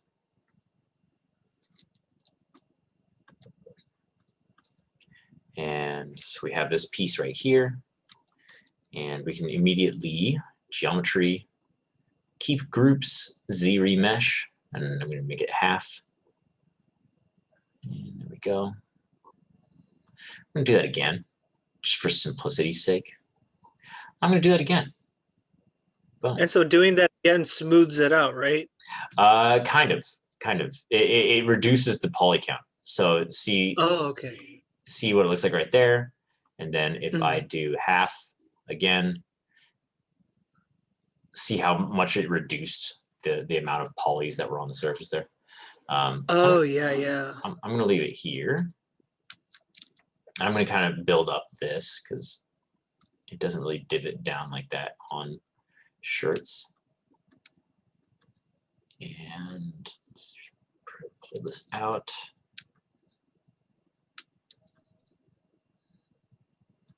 There we go. Nice, nice, nice. And I'm going to kind of expand this out a little bit. So I'm going to go into my move topological. Because this is kind of free floating, I noticed on the color that you showed us. It's like a little bit out here. And pull this downward.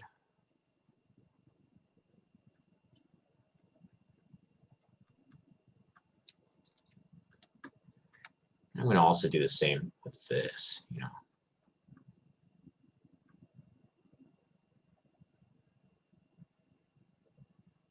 Go.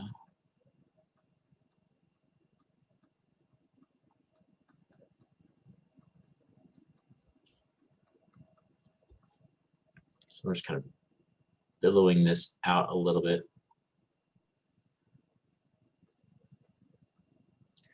And I think that for our character, it basically kind of, I'm gonna need to move this out a little bit more. Wow, right there.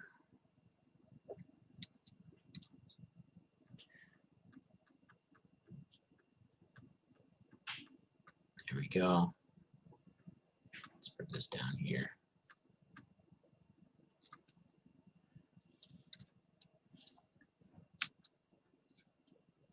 I'm just using the move brush for most of this. Oh my God, why is my computer so slow? There we go. Man, I love that move brush. It's amazing. Yeah, I've been using it so much. Yeah. During my time with ZBrush.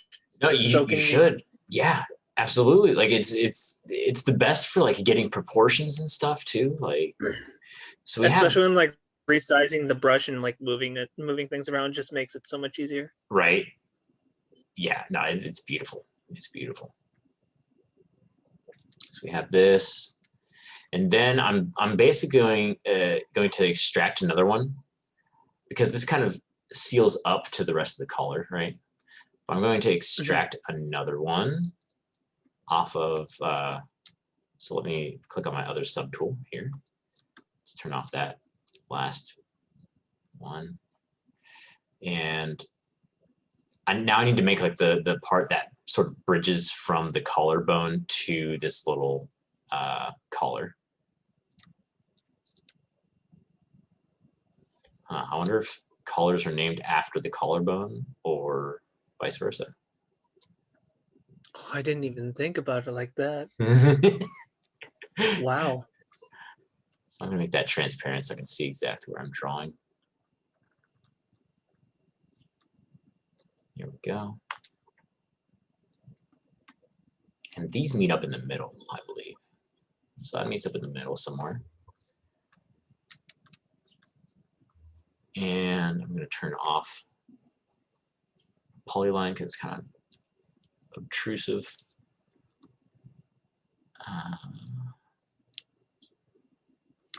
There we go.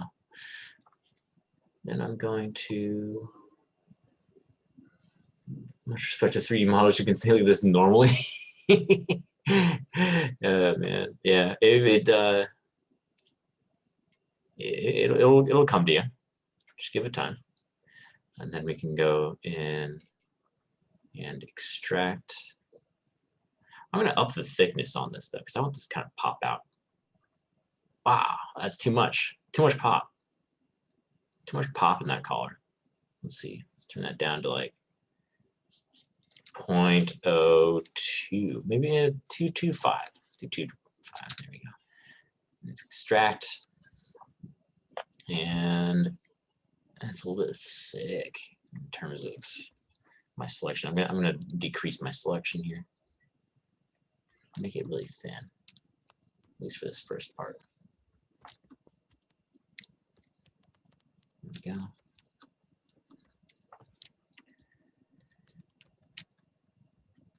And extract, and let's accept this now for what it is. It's going to take some work to get this into a proper shape. It's also going to be annoying because we're working in like a fold, but you know, it's fine. That's what we got to deal with. And immediately, because this is going to have to be a bit long. There's some shortcuts that I could use, but I'm just going to use basic methods for doing this. I don't want to do anything that's going to confuse more. So let's just pull this up to that color. This is semi-equivalent to Bridge in Maya. Exactly. Yeah, it's much more manual. In fact, I would probably model this in Maya, you know, just because it's like there's some nice operations for that. He looks like he's getting pulled up by his collar. Right. Yeah. Here we go. I'm also going to, at this point, because all this stuff is like super stretched out, I'm going to Z-remesh geometry, because let's just turn on the polyframe to see this again. These are all stretched out to hell. So let's just do Z-remesh. Let's keep it on half.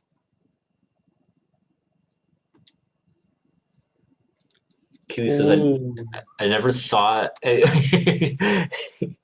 Someone's liking the Z-remesher. Keely says, I never thought I'd say this, but I miss the extrude tool. Yep. That's why, I mean, I'm telling you, both. You might not like Maya when you first start using it, but some of those tools are nice. They're both suited for very different things, though, you know. So it just makes sense that one's going to be better at certain things than the other. In the end, they can all get along and be nice friends.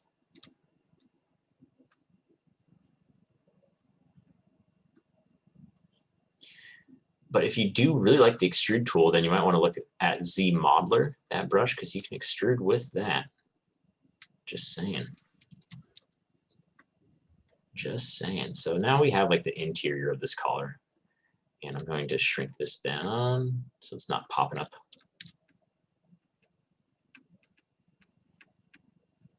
there.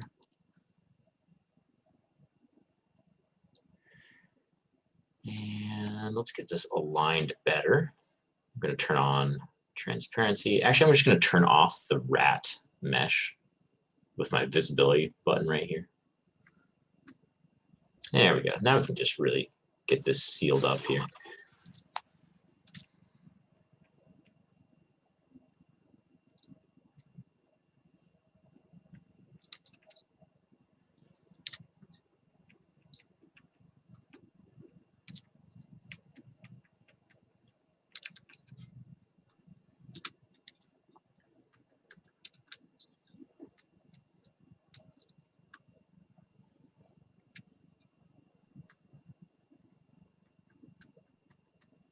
There we go. All right, geometry. Z remesh this one more time. I'm going to keep it at the same though. Boom, bang, right there. I want to give a little bit of volume to the inside of this.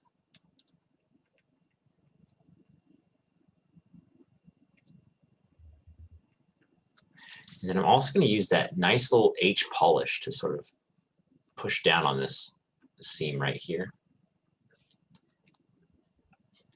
And now, oops, this is kind of folded in a little bit. Gonna pop that back out, no problem. Last step is to combine them. So we have two different subtools, the outside and the inside of this. And we need to now merge these down. So we're going to merge down. Okay. And it looks like a mess of poly groups. They're all neon colored, kind of cool, TBH. And then I'm going to geometry. Now remember, you might be like, simple, I'm going to Z remesh. But no. So remember, Dynamesh seals objects together, right? So that's what we're looking for. We're looking for a Dynamesh right here. So now it welded those together. I'm going to turn off, let's Control Z. Sometimes it has a little bit of issues. Let's up the resolution a little bit. Dynamesh. Let's see what that looks like over here. It got a few holes in it. Let me turn on symmetry. Okay, symmetry's on. Okay, good. Very nice, very nice. Let me turn on. Yeah, I suppose I could just. Let's try running it again. First of all, okay. So it's giving me some problems there. Oh, sorry, it's auto saving. I kind of hate autosave. If you guys haven't noticed yet, but it will save a project at some point. So let me go back to before. Okay, so I think when I'm Dynameshing and that hole's getting made, it's because this collar is kind of falling in on itself. So I'm going to use Inflate, the Inflate brush, to sort of give some volume back to this underside of the collar. Let's see if it did it to the top side as well.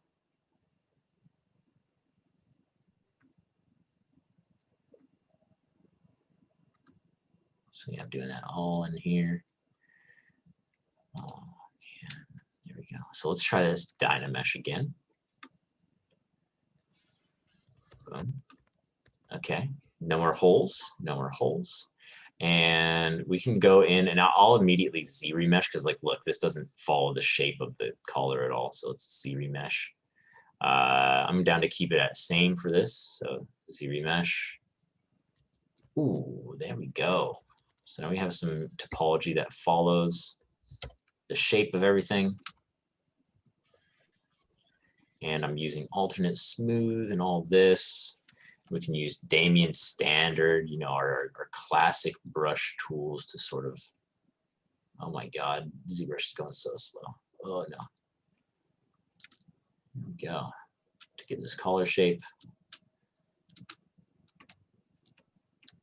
Oh, had some issues right there. Probably, damn, that's annoying. Again, probably gonna have to Dynamesh and Z remesh that together. Let's see what's going on down there. No. So yeah, if you're working with a thin piece like that, Dynamesh is probably gonna mess up at some point. Let's keep going back.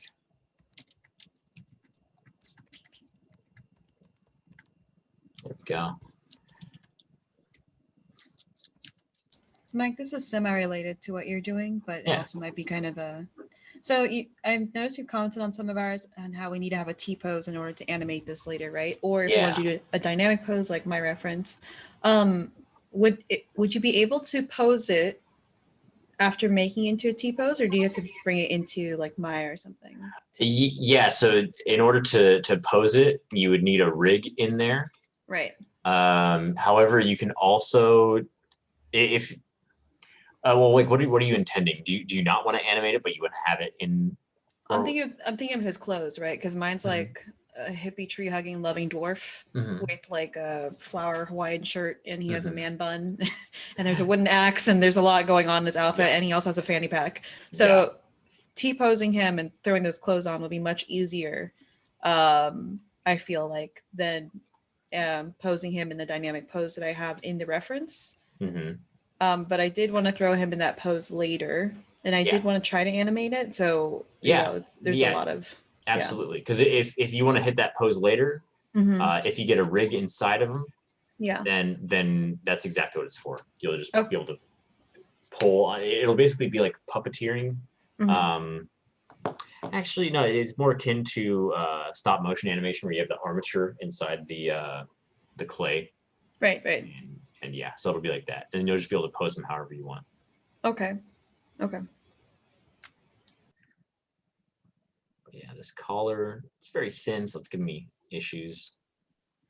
Mike? What's up? So for my model, you said that, so mine has the one with the belt, like it's hugging them. How would we do that?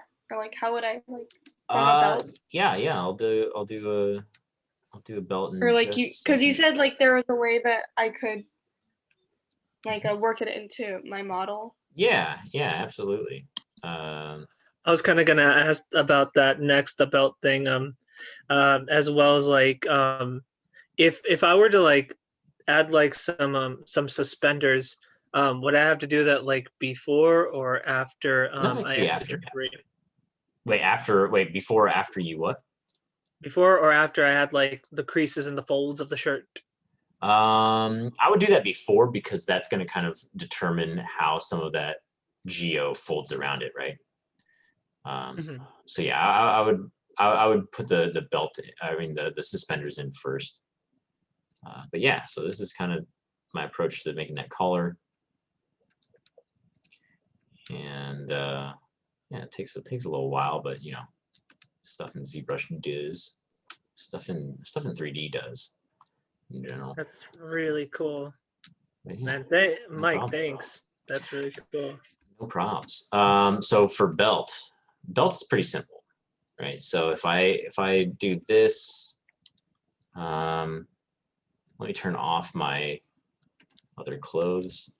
So I'm just gonna do I'm holding Control and I'm left click dragging across.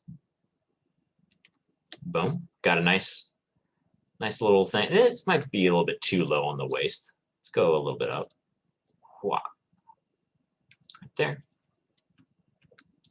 And I'm just going to immediately subtool, extract. Let's do a little bit thickness on there. What does this look like? Way too thick. Let's do 0.01. Let's try that. Extract. Oh, I see that I have another mask up here because I'm a fool and I don't remember to ever turn off my masks. So let's refresh that. Let's get a new mask in here. Extracting at 0.1. Let's do 0.015. Let's try this. Boom. All right, there we go. Accept. And here we go.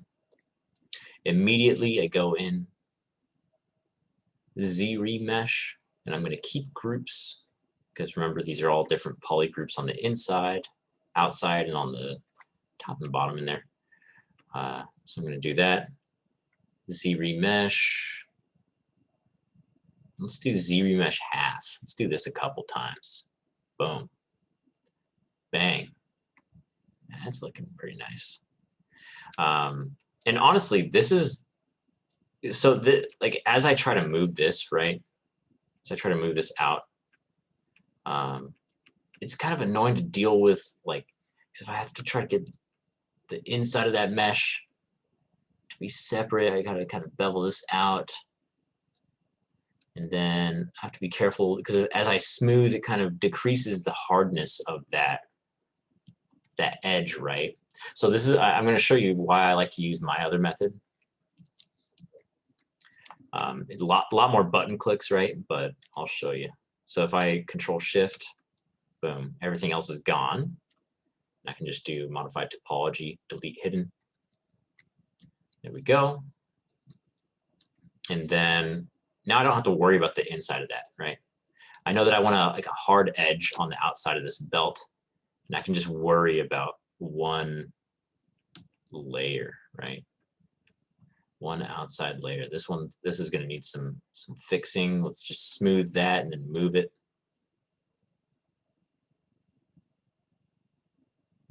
Oh damn, we need to catch up on chat.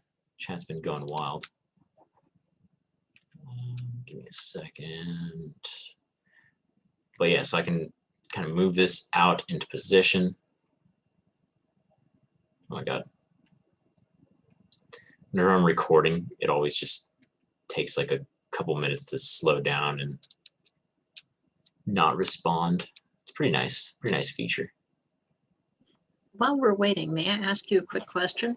Yeah, absolutely. I've duplicated my character, but it's like a ghost. It's not like moving around with my camera. It's just sort of sitting there. That's the classic problem that everyone runs into in ZBrush. You're basically in 2.5D mode.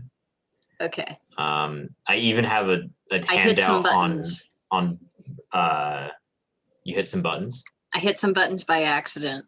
Yeah, And that was what I did. I even have a handout on Beachboard that says the exact steps to fix this because it's so common and it's just confusing too. You're like, what the hell? Am I in a different like world right now? And it's like, who is this? Yeah. So basically, you're gonna want to go to Document. All right. New Document. It's kind of like halfway down that menu. Document's been changed, but I'd like to save the changes, right? Not because I mean we're just gonna reset it, and you should have your tool still. If anything, I would say save your project before you do this. Save as, you know. So do that if you'd like. But yeah, so for everyone else, while Keely's doing that part. So yeah, that's why I delete everything else and actually that outside strip, because it's nice and easy to mess around with then. I don't have to worry about having a nice clean inside of that. And then when I go to my Z modeler brush, I can just, remember I go over a poly, not one of the edges or verts, because it changes what it does based on that. And then I make sure I'm on extrude all polys. And then I can just pull that out. And you have a nice little clean belt. It's the cleanest way that I've found to do like clothing like that, you know. And then after that, we can just kind of go in and sort of move stuff around. Make sure we have some clean edges and stuff, because everything can get a little bit wavy and organic in ZBrush, which isn't bad. That's like the point of ZBrush, but if you're looking for like some clean, hard surface stuff, this would be a nice way to do it. Let's turn off polyframe and let's turn on everything else so we can see. And yeah. So there you go. Nice little belt.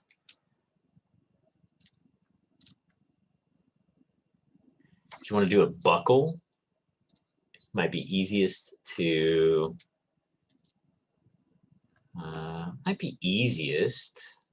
just get that from a basic other shape, you know? Like it'd be cool if you could just append one on somehow, but we kind of have to make that ourselves. What could be a nice little solution is if we do a really tiny mask in here. Oops. Real tiny mask. Maybe even on the rat. Let's do this on the rat. Yeah, let's go to the rat. Refresh my mask. And let's get that belt buckle shape, kind of that squarish sort of shape in there.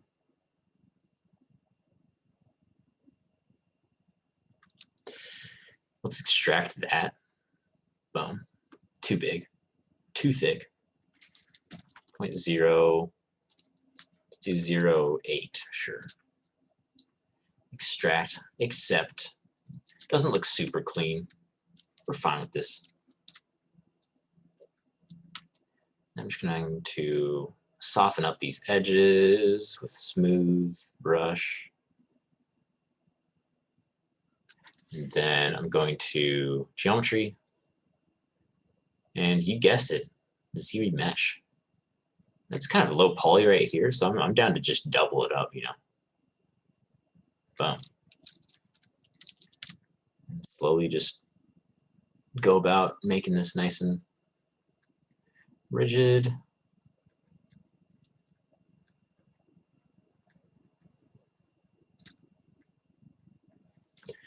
All right, let me look at chat because I missed a lot of stuff.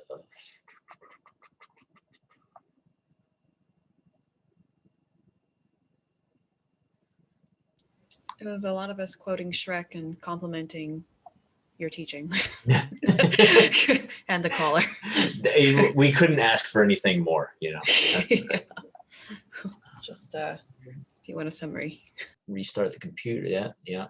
The whole screwed up axis. Oh, someone's axis got screwed up. Oh, the one with the mirroring thing. Yeah, so I was able to replicate the problem every time.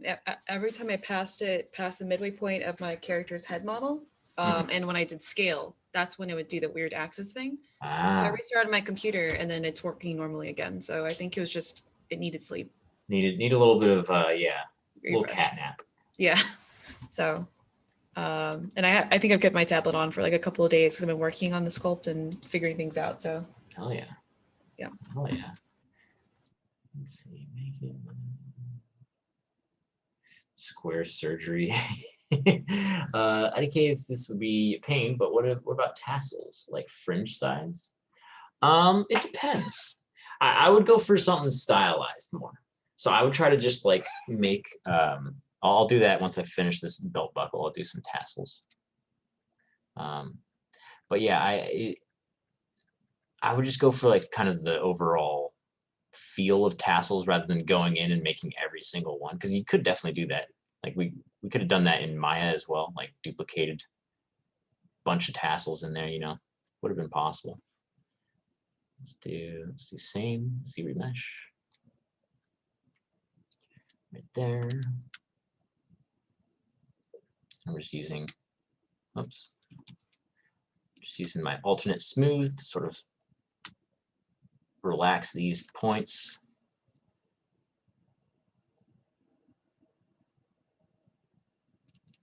And then let's make these a little bit more rigid.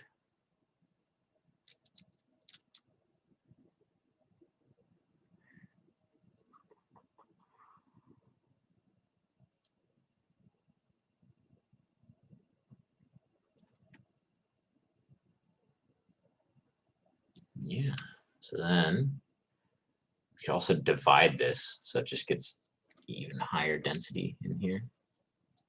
We can start coming in with Damien standard and sort of defining that edge.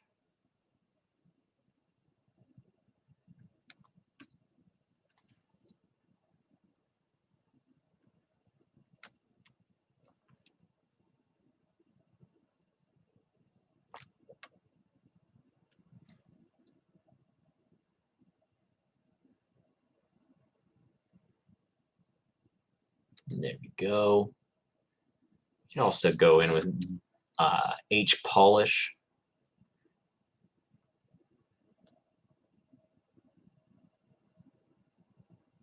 Sort of mark this up right here. Yes, there you go. Nice little belt buckle. And I just use my move tool, not the move brush because it's going to stretch that out in a weird way. I just use the move tool. Move that down to the belt. Boom, bang. Donezo. Donezo. So for tassels, belt buckle and tassels. Now we're talking. Yeah, Keely's excited. Keely knows the powers of tassels. Let's see. So I've never done tassels particularly, but how would we approach this? I think I would just go for the big sort of clump shape of them. And then we'd have a few options, but see, the other problem is that we're basically in ZBrush going to get to a higher level of detail than we can sort of achieve in our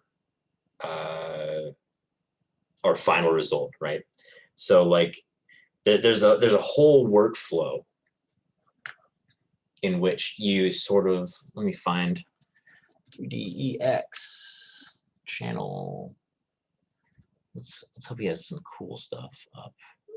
I don't know.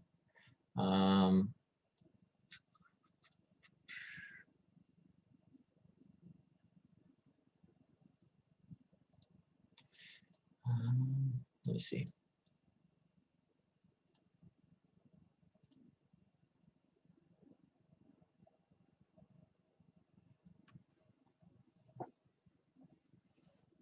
Let's see if it's a good video or not. Okay, yeah, it looks like it is. So basically this guy's making a nice like captain's wheel. And like, look, he's going in and sculpting in a bunch of damage. Sorry, it's in like 2 times speed. Let me slow this down. It's still like fast forward, but now it's not doubly fast forwarded. But he's like making a bunch of small, tiny detail on this captain's wheel, right? And it's getting to a high level detail. But look at his base mesh, right? So it's you can see the literal polygons in this. So it's nothing like super high detail. It's poly counts that we've been messing around with. He just has them on smooth mode is all there. So it looks like there's like a bunch of like really smooth curves in there, but you can literally like count the amount of spans that he used to make this. And his workflow, right? This is like industry standard. Unfortunately, I can't fully get it in class because there's a lot of little pitfalls that we can run into. But it's basically the high poly to low poly workflow.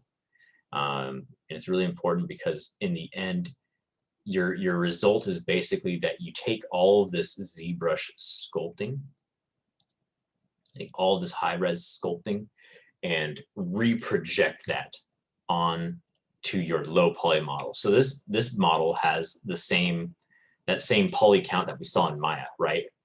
But he's also using textures to fake the detail. And those textures is what like it's baking on the difference between the 2 models. His like super high poly ZBrush one and his low poly one. And I mean when we get to substance, I'm going to try to give us a little peek at it, but honestly, like it's just too much to ask of you guys to be like, hey, you need to have this low poly model really work, have good topology, be cut up, be based off of like great sculpting in ZBrush, you know. So I'll touch on it, but don't be like, hey, my model doesn't look exactly like ZBrush, because like, I mean, it's probably going to happen, you know, like we just don't have the time to go over redoing all the topology and making it clean and then projecting all that detail on for a displacement map or a normal map to give us that like sort of fakery. But I do want to touch on it because it would be deceitful not to tell you guys about that and show you guys a little bit. But it's kind of hard to do that in one class and get to like rigging and animation. Let's see. So I'm going to do that tassel. Watch out, Tom. Watch out, Tom. So I was running the other direction. Oh my God. Yeah. Imagine encountering this guy in like an alleyway. Your days are over then. I'll just ask what their favorite cheese is. Oh yeah. You'd say cheddar, then mug you. Head cheese and scoops it out of your skull. My God, Keely. Keely went dark with that. I appreciate it though. I appreciate it. I'm always down for a little bit of dark humor. So let's go make some tassels. Let's attach the tassel to his collar. Why not? You know. So I'm going to go to. I think this would be best with an insert mesh primitive. And let's give him 2 tassels off the end here. Whoop. Yeah, I like this. I might even go in and do a little, this will be the dangly one right here. Let's, I'm gonna mask off the top of this a little bit, and I'm just gonna pull on the bottom. So this one's getting masked right there. And now we can just pull the rest of this down and not have to worry about it.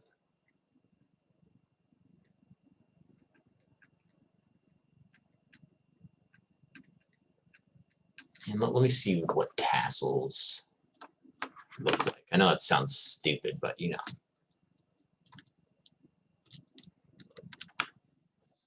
I'm glad you guys didn't have access to my other monitor, so you guys didn't see me try to spell the word tassels and fail miserably. Let's see. Okay, yeah, pretty much what I was thinking, yeah. So for tassels, I would then,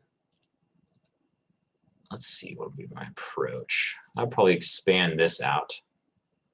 I'm gonna use Inflate actually to sort of build out some volume here. Yeah,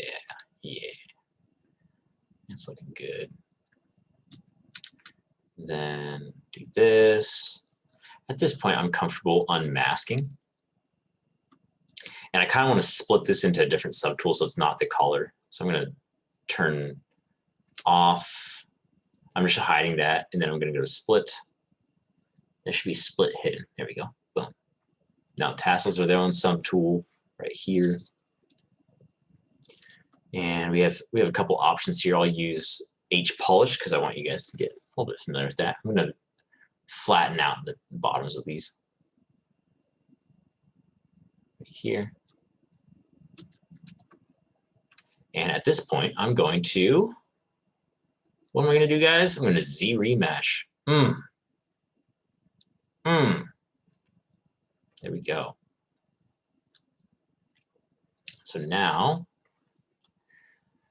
so the thing about tassels is I'm probably going to up the size of like the actual tassels to kind of just make it stylized. I'm always promoting stylized in this class, you know. Also, let's get this to match the parts that they're dangling from better. I'm just using my move brush here. And, oops.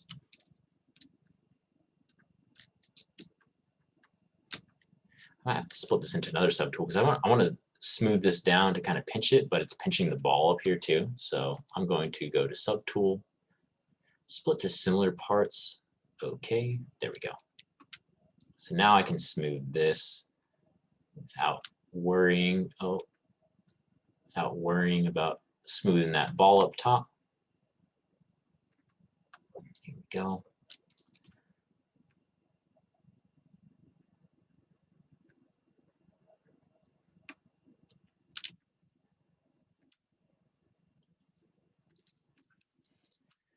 All right, geometry, Z remesh again.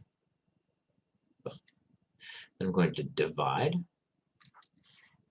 And let's start just building out a little bit, a few strands from this. I think clay tubes might work well for this. Let's see. Yeah, we're a little bit low poly, unfortunately. So I'm gonna not do this. I'm gonna divide again. Now we're getting some real smooth shapes in here. Let's see what standard looks like. So we can get something in there like that. Kind of go with it. Bigger brush for this.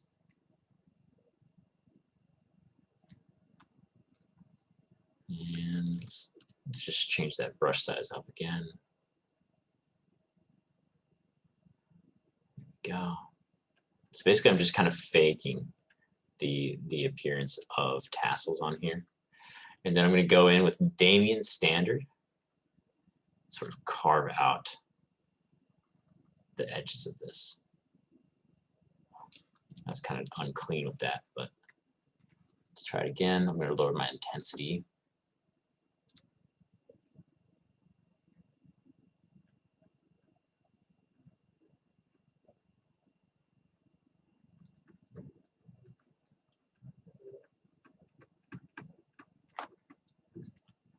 There we go.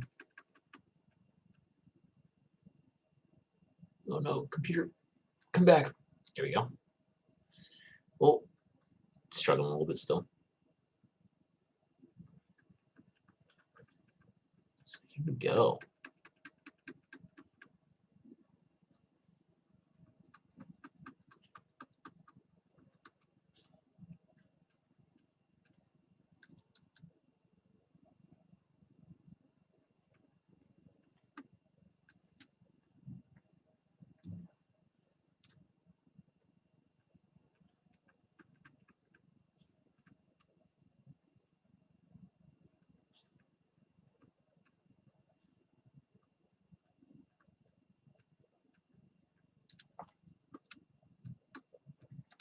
So I'm just kind of trying to fake the appearance of tassels instead of going in and actually making a bunch of different tassels. Like that just sounds torturous. I think we won't be able to,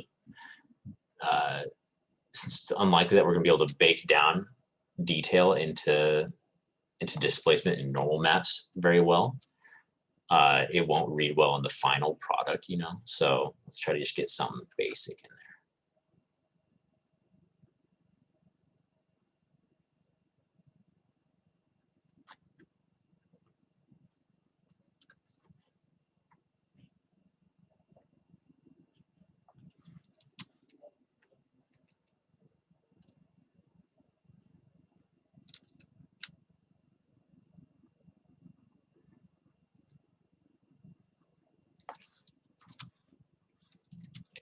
Like the also, yeah, feel free to experiment with your own methods. If you're like, oh, this brush might work really well for this, like give it a go. Give it a go, guys. Because I usually, when I'm sculpting something I've never sculpted before, I usually, it takes me a little bit to develop like a workflow that would work really well for that sort of effect, you know?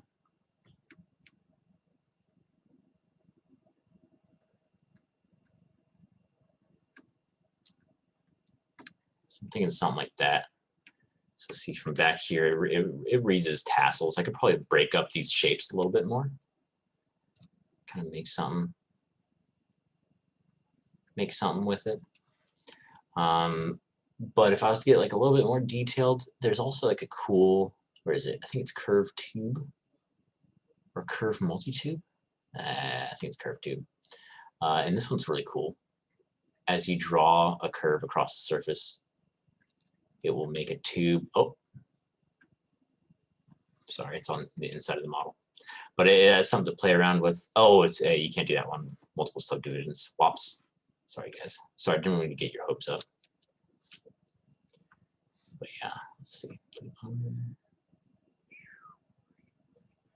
But yeah, you can make that tube.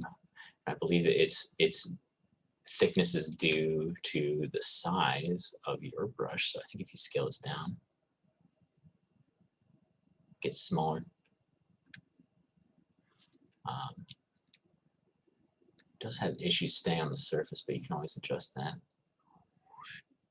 here. Oh, it's 'cause it's going right down there. Oh my God. So if I could pull this to the surface, it'd be a lot better. But yeah. Whoa. So there's a lot of cool tools in ZBrush, but I just want you guys to focus on like the main basic brushes, you know, basic ones that I'm showing y'all. Because that way we can maintain its, you know, fun atmosphere.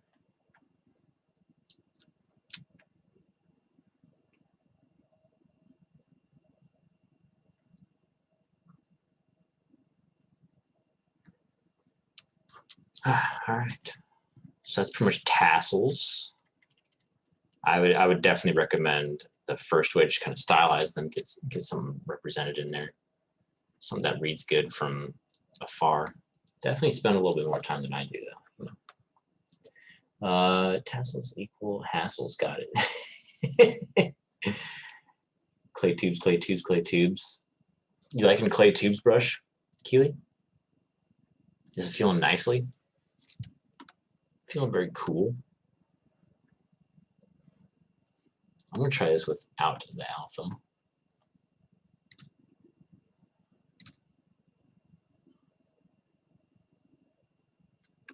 Clay tubes. Oh, yeah.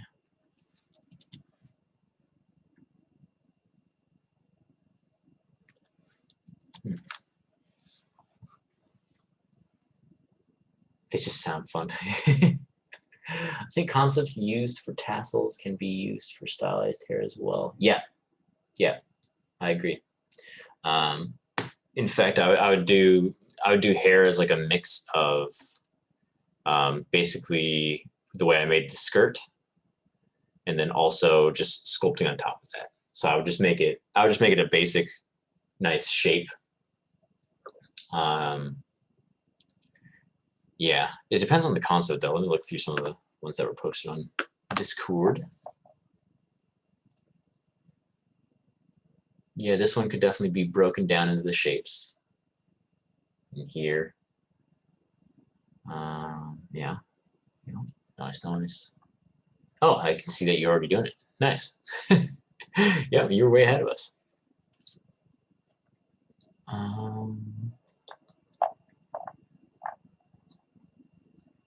Yeah. Camis would definitely be broken down into shapes as well. Also, yeah, don't feel free to check out Sketchfab as always, guys, because like we encounter problems in 3D that like 2D concepts don't really run into sometimes.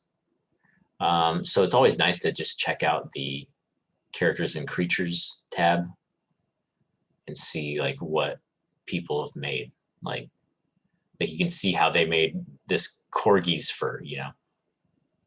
We can see the actual like polys of it. It probably won't look like this in ZBrush, you know, because we're working differently, but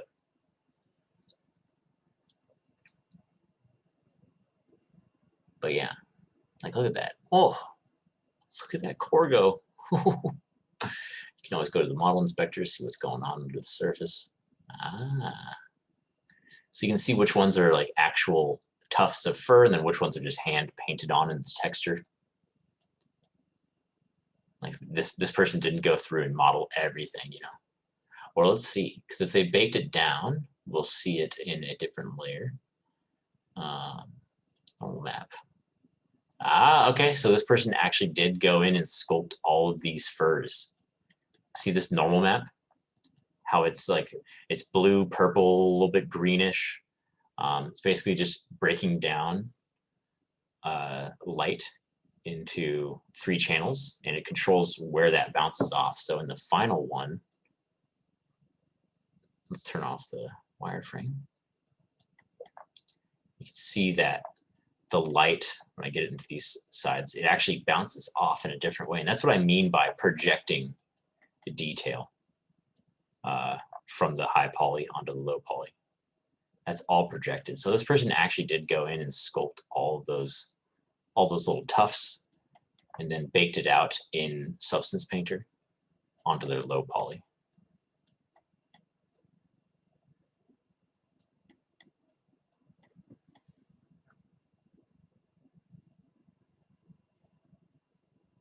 I was looking for like beaded strands, but I knew it would be too much right now. Yeah. For beaded strands, I would probably make. There's like some really cool things in ZBrush that I would do for that, but it's again, it's like a little bit too crazy. I don't want to overwhelm you guys. Like, there's already like a lot of information flying around in here, you know.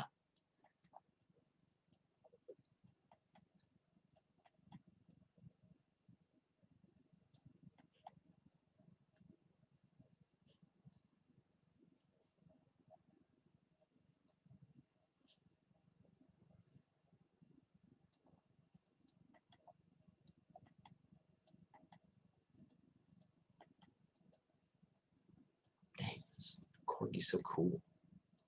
Frick.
Oops.